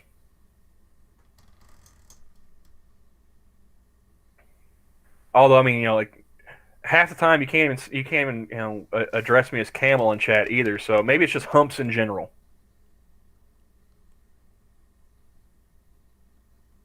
But getting back to this here, there aren't many monogamous relationships in which the idea of your partner cheating would be considered a good thing. Yeah, because it's no longer a monogamous relationship, by definition. Right? I mean, did we change the definition of monogamy? Did I miss a meeting? Last I saw, monogamy meant one. Okay. Yeah. But one married man has admitted he is longing for just that to happen. And what's even more unexpected is that the unnamed gent claims he wouldn't be particularly upset if his wife came home and confessed to sleeping with someone else. He'd just be happy she came home. Is it really unexpected at this point? I mean, with all the cuck porn online, are we really saying it's unexpected that one unnamed asshole somewhere in the UK wouldn't mind his lady taking a tumble with somebody else? The 39-year-old revealed in a post on Reddit's relationship advice forum. I'm telling you, we should just cut out the middleman and go straight to Reddit, dude. Might as well. Explaining how he felt. I mean, this is a fucking. I mean, calling it news would be pretty loose, fast and loose, but still, this is a media website purporting to be news, and they're going to fucking subreddits for their stories. A 39-year-old revealed in a post on a Reddit or relationship advice forum explaining how he felt like he was holding his wife back in life, and he thought she deserved so much more than he was able to give her. Now, I gotta admit, when I first read that, I was thinking small wiener, right? But that's not the case. The man claims he has an incredibly low sex drive and only initiates sex a few times a year. So you're married! Big fucking whoop, dude! He goes on to say that he's the only person his wife has ever had sex with, and he can tell she'd like to be doing a lot more in the bedroom. This is a gullible son of a bitch. Yeah. He actually believed that. He believed that line. Oh no, I'm a virgin. I've never done this before. Yeah, sure. Okay. He said, I don't initiate, maybe a couple times a year. When she initiates, I do my best, but more often than not, it comes off as lackluster, and I'm just checking things off a list. Nibble here, lick there, insert penis there. She wants more. She deserves more. Well, yeah, because you're just sitting there fucking laying back and thinking of England, man. I've been like this since a teenager. I was never driven by a strong need for sex. I don't crave it, and I don't pursue it with the lust that some have. I love my wife. I find her beautiful and tell her so every day. Physical, outside of sex, verbal, and spiritual affection is not lacking in our relationship. Sexual affection is. She struggles to verbalize it, but I know she desires more. I'm the only person she's ever been with, and she found me early in life. I wanted her to experience everything she wants in life, but when it comes to sex, no matter how hard I try, I know that I won't give her that experience. Not with that attitude, you won't. He continued, if she came home one night and told me that she had slept with another man, I honestly don't think I'd be upset. She did come home to me after all. Yeah, wait until that night comes, dude. I bet you'll be singing a different tune. Yeah. Honey, I went out to the pub and I had a few drinks with one of my coworkers. You remember Steve, right? And well, one thing led to another, and we kind of had sex. And well, long story short, you have herpes now. Long story short, How do you think he'd feel about that? actually, it'd be more like a long story short. Get the fuck out of my house. Yeah. Hey, Christina, how's it going? Part of being in love with someone is making sure they have every possibility of happiness and fulfillment. When it comes to sex, this is an area where I struggle to give her what she needs. Am I wrong to think it'd be all right for her to find this fulfillment with another person? I'm in love with my wife and her with me. I want her desires to be fulfilled, even if it can't be with me. As long as she does so safely and at the end of the day comes home to me, I'll be happy. People on Reddit were quick to suggest that he have an open conversation with his wife about the whole thing. One person replied, I feel a conversation is needed. You're assuming a lot here, and you may indeed be right. It could be she's content enough that she doesn't see a need to go elsewhere. I'd imagine 15 years in, or whatever it's been, if that was huge an issue, she would have raised it. I'm curious, how many people suggested this motherfucker go to a doctor? He says he hasn't had a strong sex drive at all, even when he was a teenager. That's a fucking hormonal issue, man. Get on some HRT, get you some testosterone, do some fucking squats, man. Eat a steak, something. Get away And from. when you get done doing all that, take your woman to Pound Town, man. Do your fucking job. I think Camel's putting enough emotion in for the both of us on this one. This is what I get. This is what you get when I actually show up sober, Johnny. I'm just pissed off all day. And that's why weed was invented.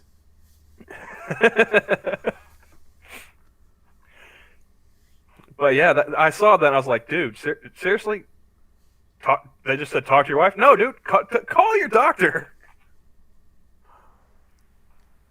I See, mean, there's a degree of where you can go with that. You start with he's 39 too. I mean, they said he's 39 years old. Testosterone starts dropping off when you hit 30. oh yeah, you gotta take that shit to the doctor. I Never mind. mean, Never mind then. you know, yeah, dude, seriously, go see an endocrinologist or something, man. And don't ask the internet for advice. You're not going to get people like me who are actually going to tell you what you should actually fucking do. You know, and that's why he didn't go to 4chan, Doctor No.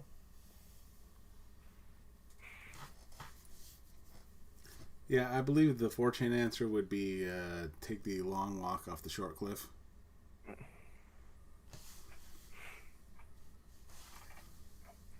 It would have just been a whole message board just saying "kill yourself." But yeah, I mean, just that's some powerful stupid there, man. Yeah, is he seeing John Redcorn? That's a King of the Hill reference for you. I'm aware. I'm aware. Okay. That's Dale's old lady's baby daddy. The massage therapist.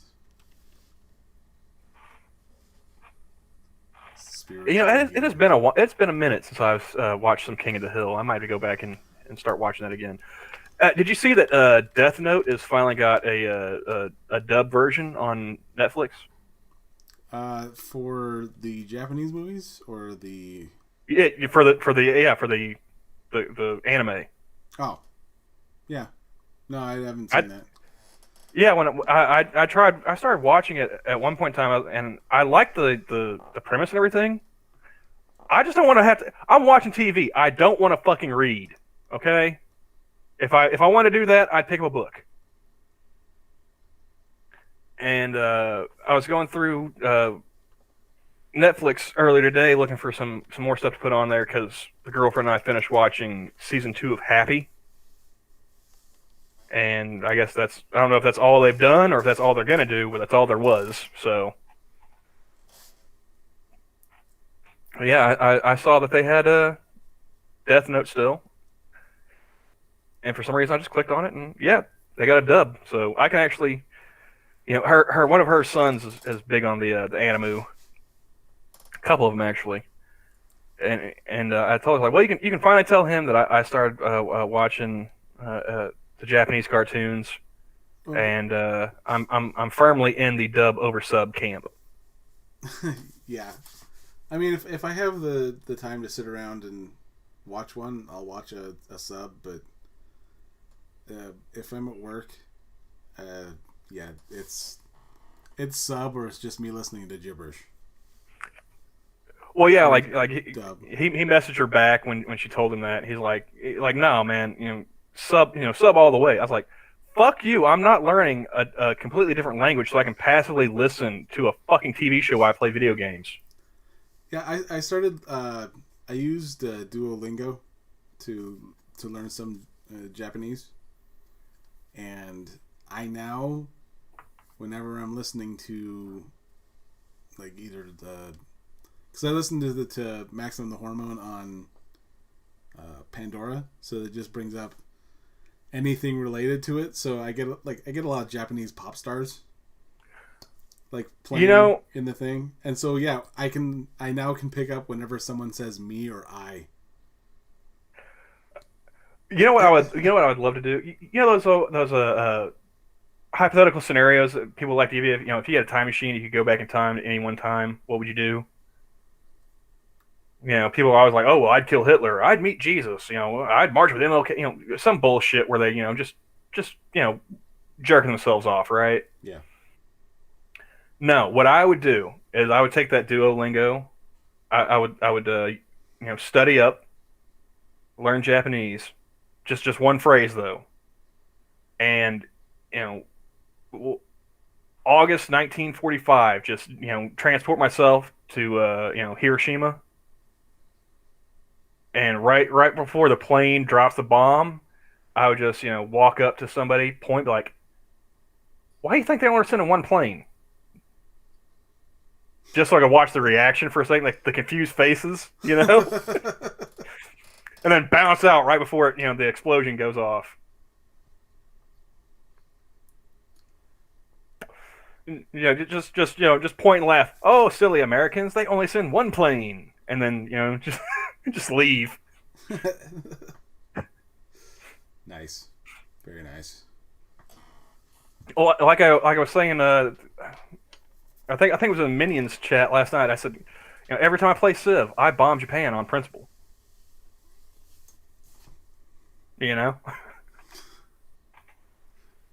like, I don't feel bad about it either, man. They started that shit. It's you're not erasing history. That's all. There was actually, one of the ships that they destroyed at Pearl Harbor was the Oklahoma. So yeah, fuck them. Yeah, one was the Oklahoma, the other was the Enola Gay. No, the Enola Gay was the plane that dropped the bomb. Oh, The Oklahoma was one of the ships in port at Pearl Harbor. The Arizona, the Oklahoma, those were both yeah, sunk. yeah. That's right. The ships are named after states. Yeah, yeah. Why did they cancel? What's cough? King of the Hill. Oh, probably ran long enough, dude. It was on TV for a minute. Yeah, it had a pretty long running time. And besides, Mike Judge has done a bunch of other stuff since then too. So I just like the I tell you what, that emphasis on the H, man, gets me every time. It only ran for 3 years though.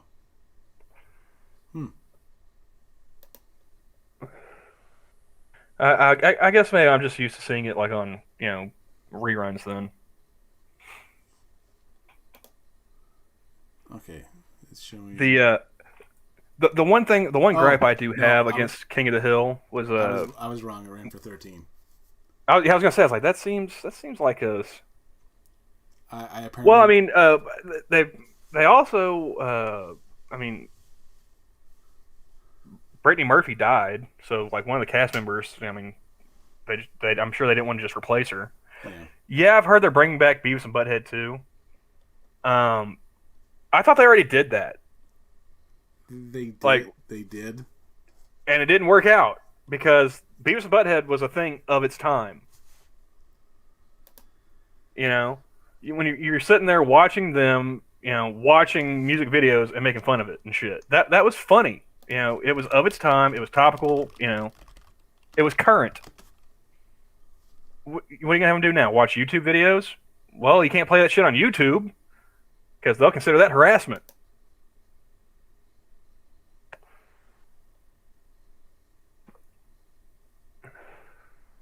Didn't Brittany Murphy play? Wasn't she Bobby? Or was that somebody else? No, she played. Oh no, she played the niece. Yeah. Shit, what's the niece's name again? Becky? No, not Becky. Luann. Luann. God damn! Like I said, it's been a minute since I've watched it. The one gripe I have about King of the Hill was when I was in high school, I was on the debate team and I was giving a speech for one of my events. And when I got done, a girl came up to me and told me that my voice sounded like a mix of Nicolas Cage and Hank Hill. Yeah, that was. Yeah, no. And that is probably one of the most backhanded compliments I've ever had in my life. I didn't know what direction to take that in. Well, you got it in the middle with Nicolas Cage. You're kind of like, okay, where are you going with the next one? I can see myself being spastic enough for that comparison. Okay. And then Hank Hill kind of just is like, all right, you want to just grab and twist my balls while you're at it?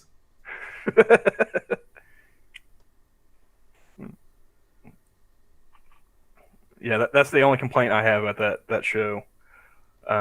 Although, like, I find myself more and more like I I feel more like Dale now. I identify more with that character from the show with all the crazy shit that's been going on the past few years. You know, I have quite the supply of tinfoil now. But yeah, man, that is all the stuff I had saved up for today. If you got anything else, or if the chat has anything they want to talk about, I'm all ears. I have got But nothing. But entertain them for a moment, Johnny. I will be right back. yeah, I'm just going to throw this out there. Let's see. Details. If you guys have anything you want to come on and spout, come right ahead. The only thing I can think of is a friend of mine sent me this on Twitter. Let me see if I can bring that up. Studio mode.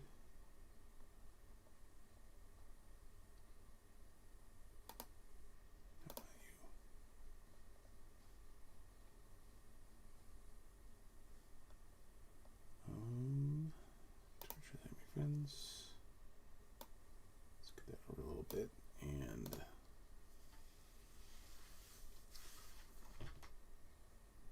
yeah, he sent that to me, and he's like, yeah, it's just missing an explosion. So I have a program that'll allow me to put that on there. Hopefully it could work out like that.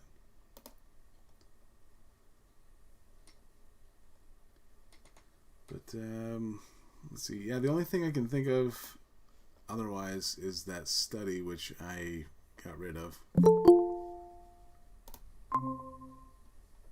Hey Terry, how's it going? Not too bad. As I said, I don't really have anything specific to talk about. It's just that if I'm here, then YouTube will actually let me talk as opposed to chat, where I keep getting censored. I'm back. Change this grid. How have you guys been? I'm doing all right. Blood pressure's a little elevated, but I think that's just because of the stream. Johnny, didn't you have a study relating to the Native American mascots? I did, but I completely closed it out. Yeah. Because I actually would be kind of interested to see what that has to say, like what kind of sample sizes they pulled and whatnot. Because let's face it, we're talking about 1% of the population. We're talking about changing all this shit because of one. It might offend a percentage of 1% of the population. Well, we had to get rid of gollywog biscuits because they were offensive. It was like, I don't know how it's offensive, but it definitely sounds silly. What the fuck does that mean? so it was chocolate biscuits in the shape of black people, essentially. But Okay. they didn't get rid of the biscuits. They just made them rename them. That is bizarre. So the name was the offensive part, not the fact that you're eating black people. Yeah, they're now called scallywags. Okay, I've heard of that gobbledygook before, and I'm pretty sure that's not a nice name either. I think it's insane that they got rid of it. I don't know if I can show you what the biscuits look like, but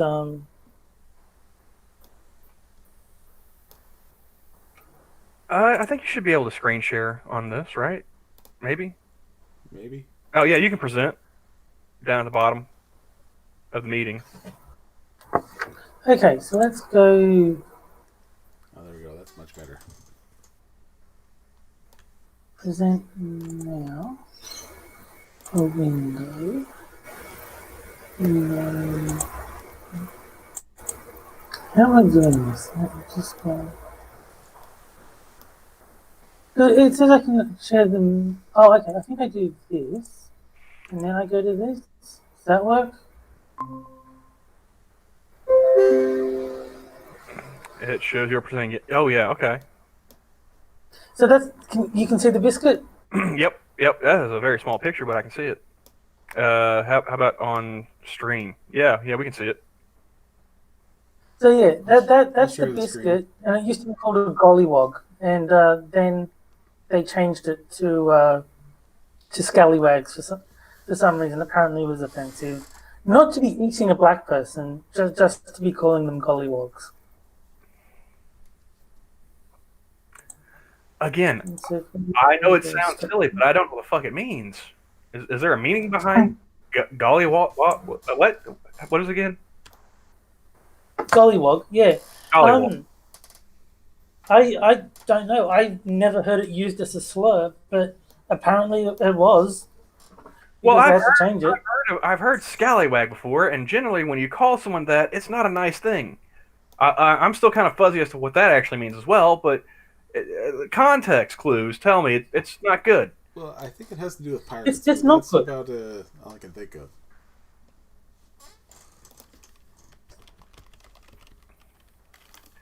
But that just reminds me of how ridiculous the English language was before we Americanized it and made it better. Okay, so the Gollywog is a doll-like character that appeared in children's books in the late 19th century, usually depicted as a type of rag doll. So if we Okay. can go back to this and go present, finding the right tabs. The Chrome tab. Keep beating this drop, man. But gollywogs are scallywags and cookies are biscuits. You guys don't English right. Okay, so does that show up with the doll? Mm-hmm. Okay, yeah, that's kind of racist. Okay, that one I can see that. That is what a Okay. See, that's what a gollywog is apparently, but so that I guess that's why the name was racist because it referred to these dolls. Fair enough. Yeah, I can see that. But I still think it's stupid. No one who bought the biscuits was thinking of these dolls. Like 99% of people in Australia wouldn't even know that these dolls existed.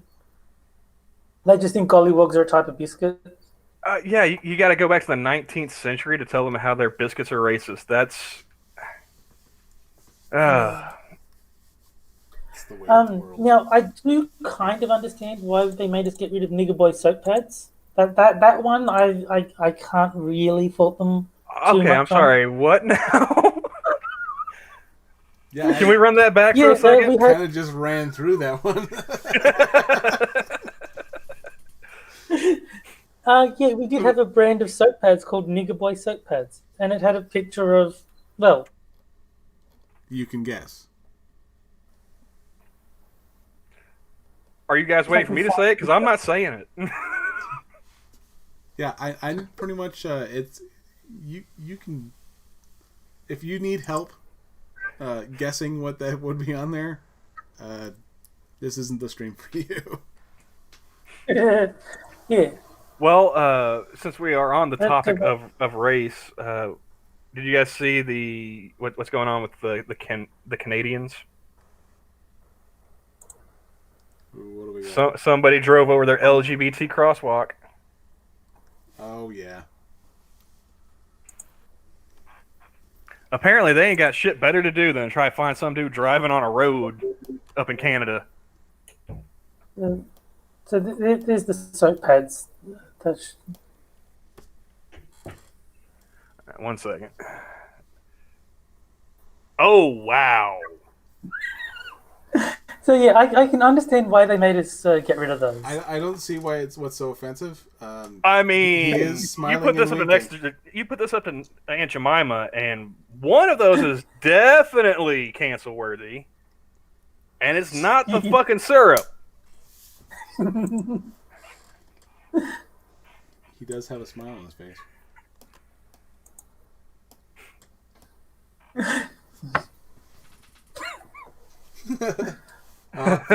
Pat I saw walked that. in.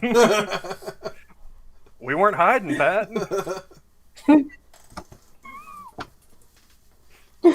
Oh shit, Pat's here. Everyone scatter. Oh man. Just a whole bunch of stupid. A whole bunch of stupid.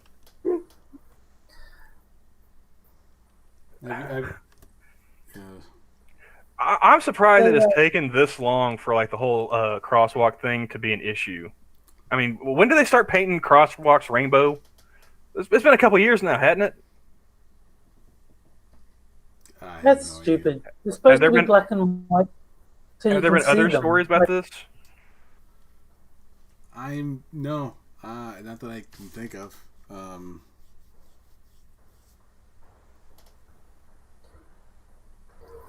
We still have Coon cheese, and that's because it was the guy's surname. And they are trying to make the company change its name, but I mean, the guy who founded the company was called, I think it was Edward Coon.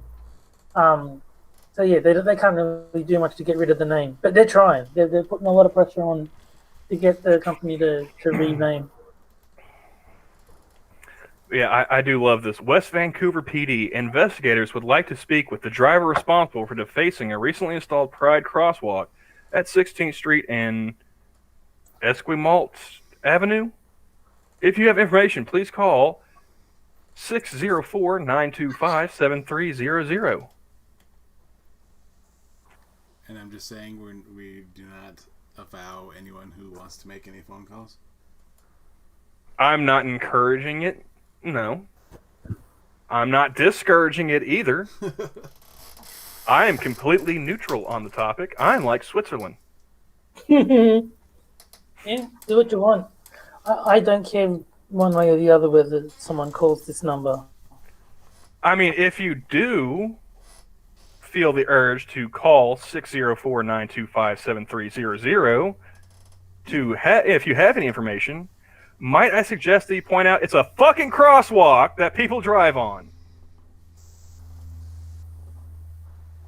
Maybe if enough people report that information, it'll get through their thick fucking skulls. I mean, it's not like the guy was cutting a donut, you know. He wasn't doing a burnout, was he? It's one tire mark. And not even like... And you would think that maybe they would appreciate the fact that he just made it more inclusive, dude. There was no black in that crosswalk before he drove through. Wasn't even any brown. I was saying he supports the LGBT POC, man. I was saying the same thing about the woman who painted over the BLM logo on the street. She was just making it more diverse by making it all black. Yeah, man, Wakanda forever.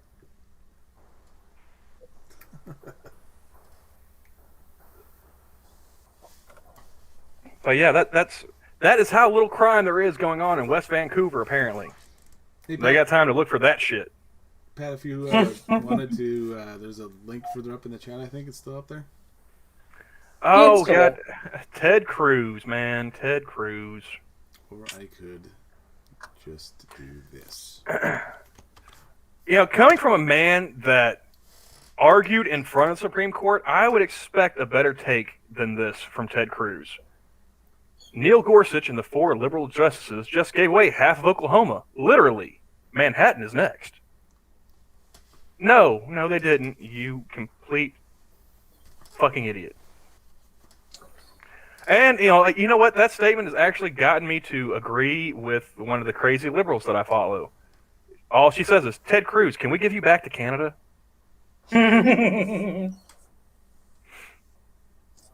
Yes. And that's where she lost me. In case y'all didn't know, Ted Cruz was in fact born in Canada, not the U.S., and his name is Raphael, not Ted. It's Raphael Ted Cruz. Thanks for playing. And yeah, we already knew that. We already knew that his name was Raphael and that he went by Ted. You know why? Because he ran for fucking president. We knew he was born in Canada. Part of the reason why we didn't vote for his ass. It's like everyone knows John McCain was born in Panama. And you know what? Panama should have kept his ass too. I started following the Mrs. Krasenstein account just because, holy shit, that's hilarious. Like, I'm almost willing to believe that actually is one of their wives running that. No, Doctor, no. His father was Cuban. Ted was born in Kazakhstan.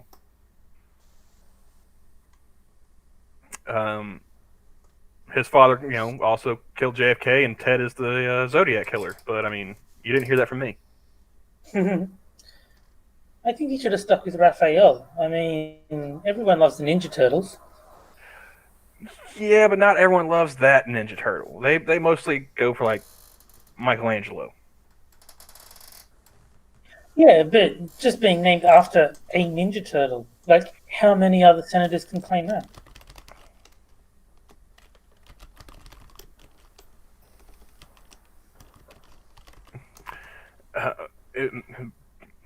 I do love that Krasenstein account. Like I said, I'm willing to believe that this is actually one of their wives because I don't think even they could be this hysterically, over the top.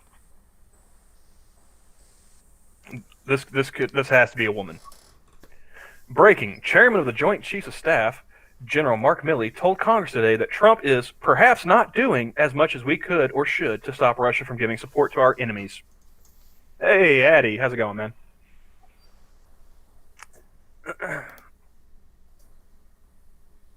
Like, what do you want him to do? They don't ever seem to have solutions for this shit. It's always just bitching. And I'm a little offended because that's my job.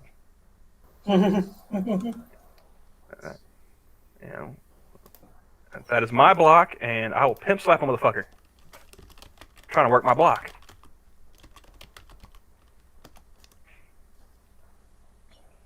Oh, did you guys see that Justin Timberlake has finally come out to denounce the racist statues? Oh God! I'm telling you, man, we can finally achieve racial harmony and explore the universe together forever. Justin's on the case. He'll get that sorted. Ah, shit. Yes. I mean, we finally have a consensus among all the Mouseketeers. I mean, Brittany's crazy, so she's probably just the one holdout at this point. You think if it was going to be anyone, it would be May. You're welcome. That's all I'm going with that one. I just love that, like, every year he gets pissed off because of all the people sending him that shit on Twitter. You ever see his reaction to that? No. Apparently in one of the NSYNC songs, he was saying it's gonna be me, and it sounded like May the way he sang it. Yeah, the way he's singing it sounds like May. So like May 1st every year, people just send him a ton of shit. And it's like one year he's like, I fucking said it's gonna be me. It's like, yeah, but this is the internet, and people like to fuck with people. And even though he obviously did sing that, what it sounds like is the joke. Like him carrying on, that's not what I said. Like we all know that's not what you said. That's not relevant information. Apparently you don't know how the internet works. No.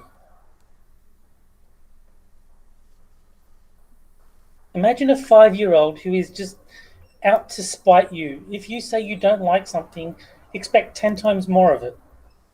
Oh, and if Justin Timberlake and the rest of the Mickey Mouse Club hasn't got you sold that we are, going to get this whole racial issue solved, may I point your attention to New York City, where Mayor Bill de Blasio, Reverend Al Sharpton, and others paint Black Lives Matter right outside Trump Tower.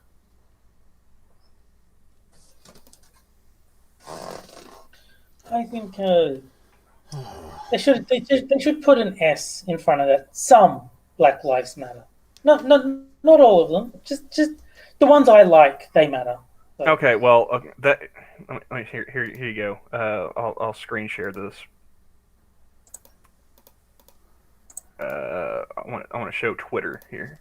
Oh, I like the meeting has where you can choose different windows, not just your whole screen. Yeah. So here's the shot, right? Yeah. And here's the chaser. Hold up, you're tiny, so I have to fix your. All right, there you go. So shot. Oh. And there it is. Yeah, shot. Chaser. But see, that was posted on July 4th. Them doing that's from today, if I'm mistaken. So that 205%, don't worry about it, guys. We got it all handled. They painted BLM out in front of Trump Tower. All that crime gone. I've seen too many. I'll just put too many because I've seen a lot of videos just on Twitter about like people getting shot in drive-bys, just horrific fucking shootings. Yeah, I mean, I laugh at like the whole thing with Chaz and everything only because anything else would be it's fucking tragic, dude. What? How many people died because of that shit? Yeah. I think they said they had like a 500% increase in shootings from like the previous year, just in like the 3 weeks that they were up and running. I think even that's fine. Where BLM made their tragic mistake is going after Terry Crews. Everyone loves that guy. No, I was saying I was laughing about like the deaths and whatnot in Chaz because it's so tragic that you laugh or cry. That's all you got, really. Yeah, no. But yeah, they fucked up with Terry Crews. He pointed out, it's like, yeah, you guys don't really care about Black lives. Definitely not all Black lives. The fact that they went after someone for saying all lives matter, well, effectively saying all Black lives matter. Did you guys see the clip of? You guys see the clip of Don Lemon that was on Twitter earlier today? Like from before Trump was elected, he was, he flat out said, "Pull your goddamn pants up." Don't be popping out babies before you get married. Graduate high school. He was going down the whole Ben Shapiro list of shit you should do. Oh yeah. No, I haven't seen it. No, it was. I think Tucker Carlson was playing the clip saying he CNN needs stupid people like Don Lemon because they just do what they're told and follow the script.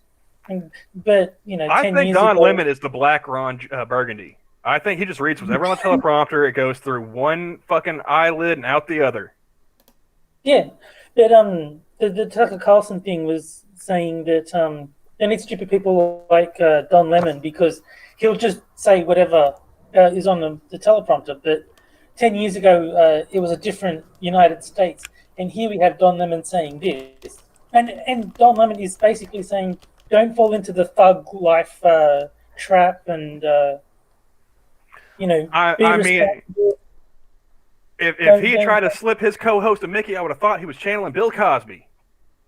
Yeah, and Don Lemon is saying all this stuff about the fatherless rate in black communities, and all the stuff that would be completely racist to say in 2020. He was rightfully pointing out, like 7 years ago or whatever. So Yeah. that's why that clip was going around. Tucker was the one that's showing it. That makes Yeah, sense. I'm pretty sure. Oh, now see that is unfortunate with the chat, dude. Because on my screen it's showing me with the underneath random, not Doctor No. Yes, I assume that's what you were pointing to in your thing. But that is also why I don't use the caret to indicate I agree with the comment above, because I don't know what the above comment's going to be by the time it gets sent through. Well, when I sent it, like the Doctor No one popped up on my computer like a few seconds after mine. So I thought I was in the clear. Yeah, no, it's happened to me too. Not with that, because I don't use it, but I've typed something and then people who typed something after me have shown up before me in the on-screen chat. Like on my chat, it looks like I was first, but on the screen chat, it looks like they were first. So I'm assuming that it gets sort of held up or something. Because Scribe had a go at me because I said Scribe skipping my comment, and he was like, "Well, what you see on your screen isn't what I see on mine, so be patient." Speaking of skipping comments, Dr. No asks, any BLM protests in the reservation? Johnny, that's more your neck of the woods than mine because my tribe doesn't have any reservations. In my at the reservation of my tribe, no. Of the ones here in Montana, don't believe so.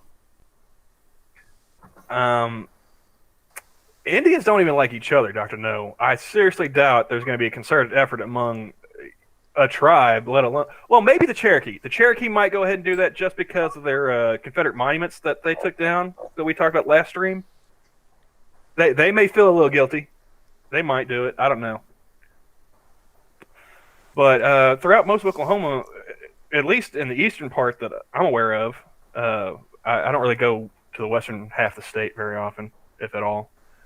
There aren't any reservations. Like it's that they did a allotment in Oklahoma where instead of having reservations set aside for the tribes, you had more of a, or at least they may have had reservations to begin with, but they moved towards allotment where instead of having land set aside for the whole tribe, they broke it up into lots of land for individual tribal members. Dr. No, the last Confederate general to surrender in the Civil War was a Cherokee. So, can I just point out, Dr. No is allowed to talk about slaves, but I get censored for mentioning tits. YouTube just hates me. It's that anti-Australian bias. Clearly. Well, they're probably worried they're going to start talking about abo titties, and they definitely don't want that. Hey, it is Thursday. Maybe you can get Monkey to talk about it tonight on Monkey in the Morning. Yeah, that's the main reason I jumped on the call, is because everything I was typing in chat was getting censored. Like at least if I'm on here, then people will hear me. Well, I think a lot of that. How many people do they still have actually working at YouTube? How much of that shit is now full on automated? Oh yeah, it's an algorithm. It's the only time the algorithm works is when it's trying to keep you from saying something. Like I didn't know until listening to Comic Book Curation last night. No, not last night. Night before. I don't know. What day is it? It was last night. It was last night. Okay. See, memory's kind of shaky, sober or otherwise. I didn't realize that they had made it to where tags don't really work in the algorithm anymore. Because I don't make content, so I'm not keeping track of that. No. Yeah, tags are only for like common misspellings that might appear in your title now. They're not going to help you, reach new viewers. It's That YouTube's not going all you're gonna get using tags now is people that want to watch your shit but don't know how to spell it. to. And Dr. No is saying that when he hears reservations, he thinks of dinner reservations. And I've made that joke before. If you want to visit a reservation, you have to book in advance. Well, that's like the video that I sent to Camel. Let's see if I can find the full title of the IMDb. I mean that's one of the things that I really get upset about when people want to talk to me about native issues, indigenous issues. Like, you do realize we're not all one fucking people. We're not a monolith. In fact, they have us pretty well categorized at this point. But it's called American Indian Comedy Slam. Going native, no reservations needed. And if you guys have it on, it's on Amazon Prime. So Only way would have been better if they put like the chiefs of comedy. Because I don't know about you guys, but I loved the Kings of Comedy back in the day, man. I still got that DVD somewhere. no, I miss Bernie. I miss Bernie Mac so much. Bernie Mac was awesome. Who is the third voice and why they're so quiet? That would be Terry. And Terry's just quiet in general, but I haven't had any problem hearing him. Yeah, that's exactly why. YouTube hates Australians. Yeah. Australians and Pat. They wouldn't let me talk in chat, and now they're making me quiet so random American can't hear what I'm saying. Okay, so random can hear me, so I'm confused who you... Oh, Johnny's voice is quiet. It could be that I was farther away from my mic. Oh, okay. Yeah, see, I'm getting a slight delay on the chat, I guess, because that just finally popped up for me. Yeah, because when he said who's the third voice, I assumed he knew the Pow-wow streams are typically Johnny and Camel. And you've been quiet the whole stream, apparently, Johnny. He sounded fine on the call. I haven't had any problems hearing him, but even when I was in chat, I could hear Johnny. I mean, he was a bit quiet, but not to the point that I couldn't hear him. Well, deep throat that mic, Johnny. They can't hear you. All right, so here's a sound test. Oh, sweet Jesus, God. That was a lot louder.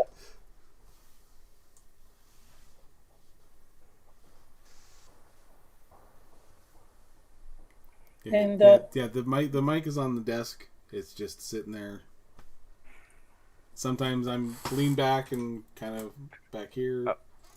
Other times I'm kind of close to it. So it's not too quiet for me, just compared to you guys. Well, thanks for telling us now, man. To Dr. No, I didn't hear about that. I don't really pay attention to local news. I hear far more American stuff than Australian because I just everyone I watch on YouTube is only talking about the American stuff. I still feel like I just got ear raped by the mannish chick on the girls' field hockey team. So I do declare, who you talking about here? To use your words against you, not my job. Okay. All right. I see how it is. Can't argue with the logic. Dr. No says Johnny Deep. You guys see the the literal shit show coming out of his divorce? Yeah, it's What I think's hilarious is like everyone's acting like this is just like since their divorce got kicked off, like this is all news to them. It's like, man, I've known that bitch is crazy for years. Does anybody remember when she was a lesbian? I remember nothing. I had never heard of her until this whole mess with Johnny Depp came up. Well, I mean, she's been in a bunch of stuff, you know, Yeah, before she got but married to Johnny Depp. Well, no, I'm just saying, like, I was aware of her before because I'd actually seen, you know, stuff she'd been in before getting married to Johnny Depp. And, you know, for a hot second, she would have been like my dream girl. You know, until Texas. you found out she was crazy. Well, I mean, I can work with that. It just depends on the flavor. But yeah, I mean, Texas girl likes guns, fast cars, not particularly religious. You know, I was like, hey, if this bitch can cook, man, you know. Well, she was a lesbian, Doctor No. I mean, she had a lesbian relationship, and guess what? She beat that bitch too. She is like the poster child for showing that well, women can be lady and can be wife beaters too, man. It's not a Well, it may be a male dominated field, but it's not like exclusively. well, statistically speaking, lesbians have the most domestic violence. The domestic violence rate in lesbian relationships is the highest out of man woman and Yeah. woman. Lesbian is the highest. Yeah, lesbian So- violence like followed shortly by gay men. Well, I mean, with the gay guys, you a- can kind of understand. It's like It's a runner-up, and the runner-up is No, but with lesbians, it makes sense to me at least, because a lot of the time when a woman hits a man, it's not really considered anything. But the exact same violence towards a woman is a big deal. So, like, if you get slapped by your wife, no one gives a fuck. It's like, well, you probably deserved it. If a woman slaps another woman, whoa, you can't do that. So I think it's a reporting issue. Like, guys aren't going to report my wife slapped me to the police because they'd get laughed out of the police station. I think Australia and America are very different because you're sitting there saying that if a woman slaps a woman, people are like, whoa, you can't do that. That's when we get our popcorn and video cameras, man. We world star that shit over here. Mm-hmm. No, but if a woman goes to the police and says, my female partner is being physically abusive, that'll get taken seriously. If a man goes in and says, my wife slapped me, they're like, piss off, mate. Oh yeah, like in the United. Last I checked, it could have changed, going up or down. I'm not aware, but last I checked, there was only one domestic violence shelter for men in the entire country of the United States, and that was somewhere in Arkansas. I So- believe. So if you get some Eskimo bitch who whoops your ass in Alaska, man, you got a long walk to find some sympathy. Yeah, no, I'm not sure if it's changed, but yeah, I did hear that same thing, and I don't know if there's any in Australia. I can't imagine there would be, because we've had a government ad that ran on TV saying to violence against women, Australia says no. No, it's just like no one gives a fuck about men's violence. No. You want to stab a guy? Have at it. Violence against women, cut that shit out. all right. I have some real life stuff that reared its ugly head, so I need to call this. Alrighty. All right. Yeah. Thanks everyone for showing up. Thank you, Camel. Take it easy, guys. Thank you. See you Ted. later, everyone. And you guys have a good day. And we'll catch you with some smoke signals, I guess. I don't know. I have no closer now. We'll hopefully you'll conquer the real world demons and you'll be able to come back to the online world where everyone belongs.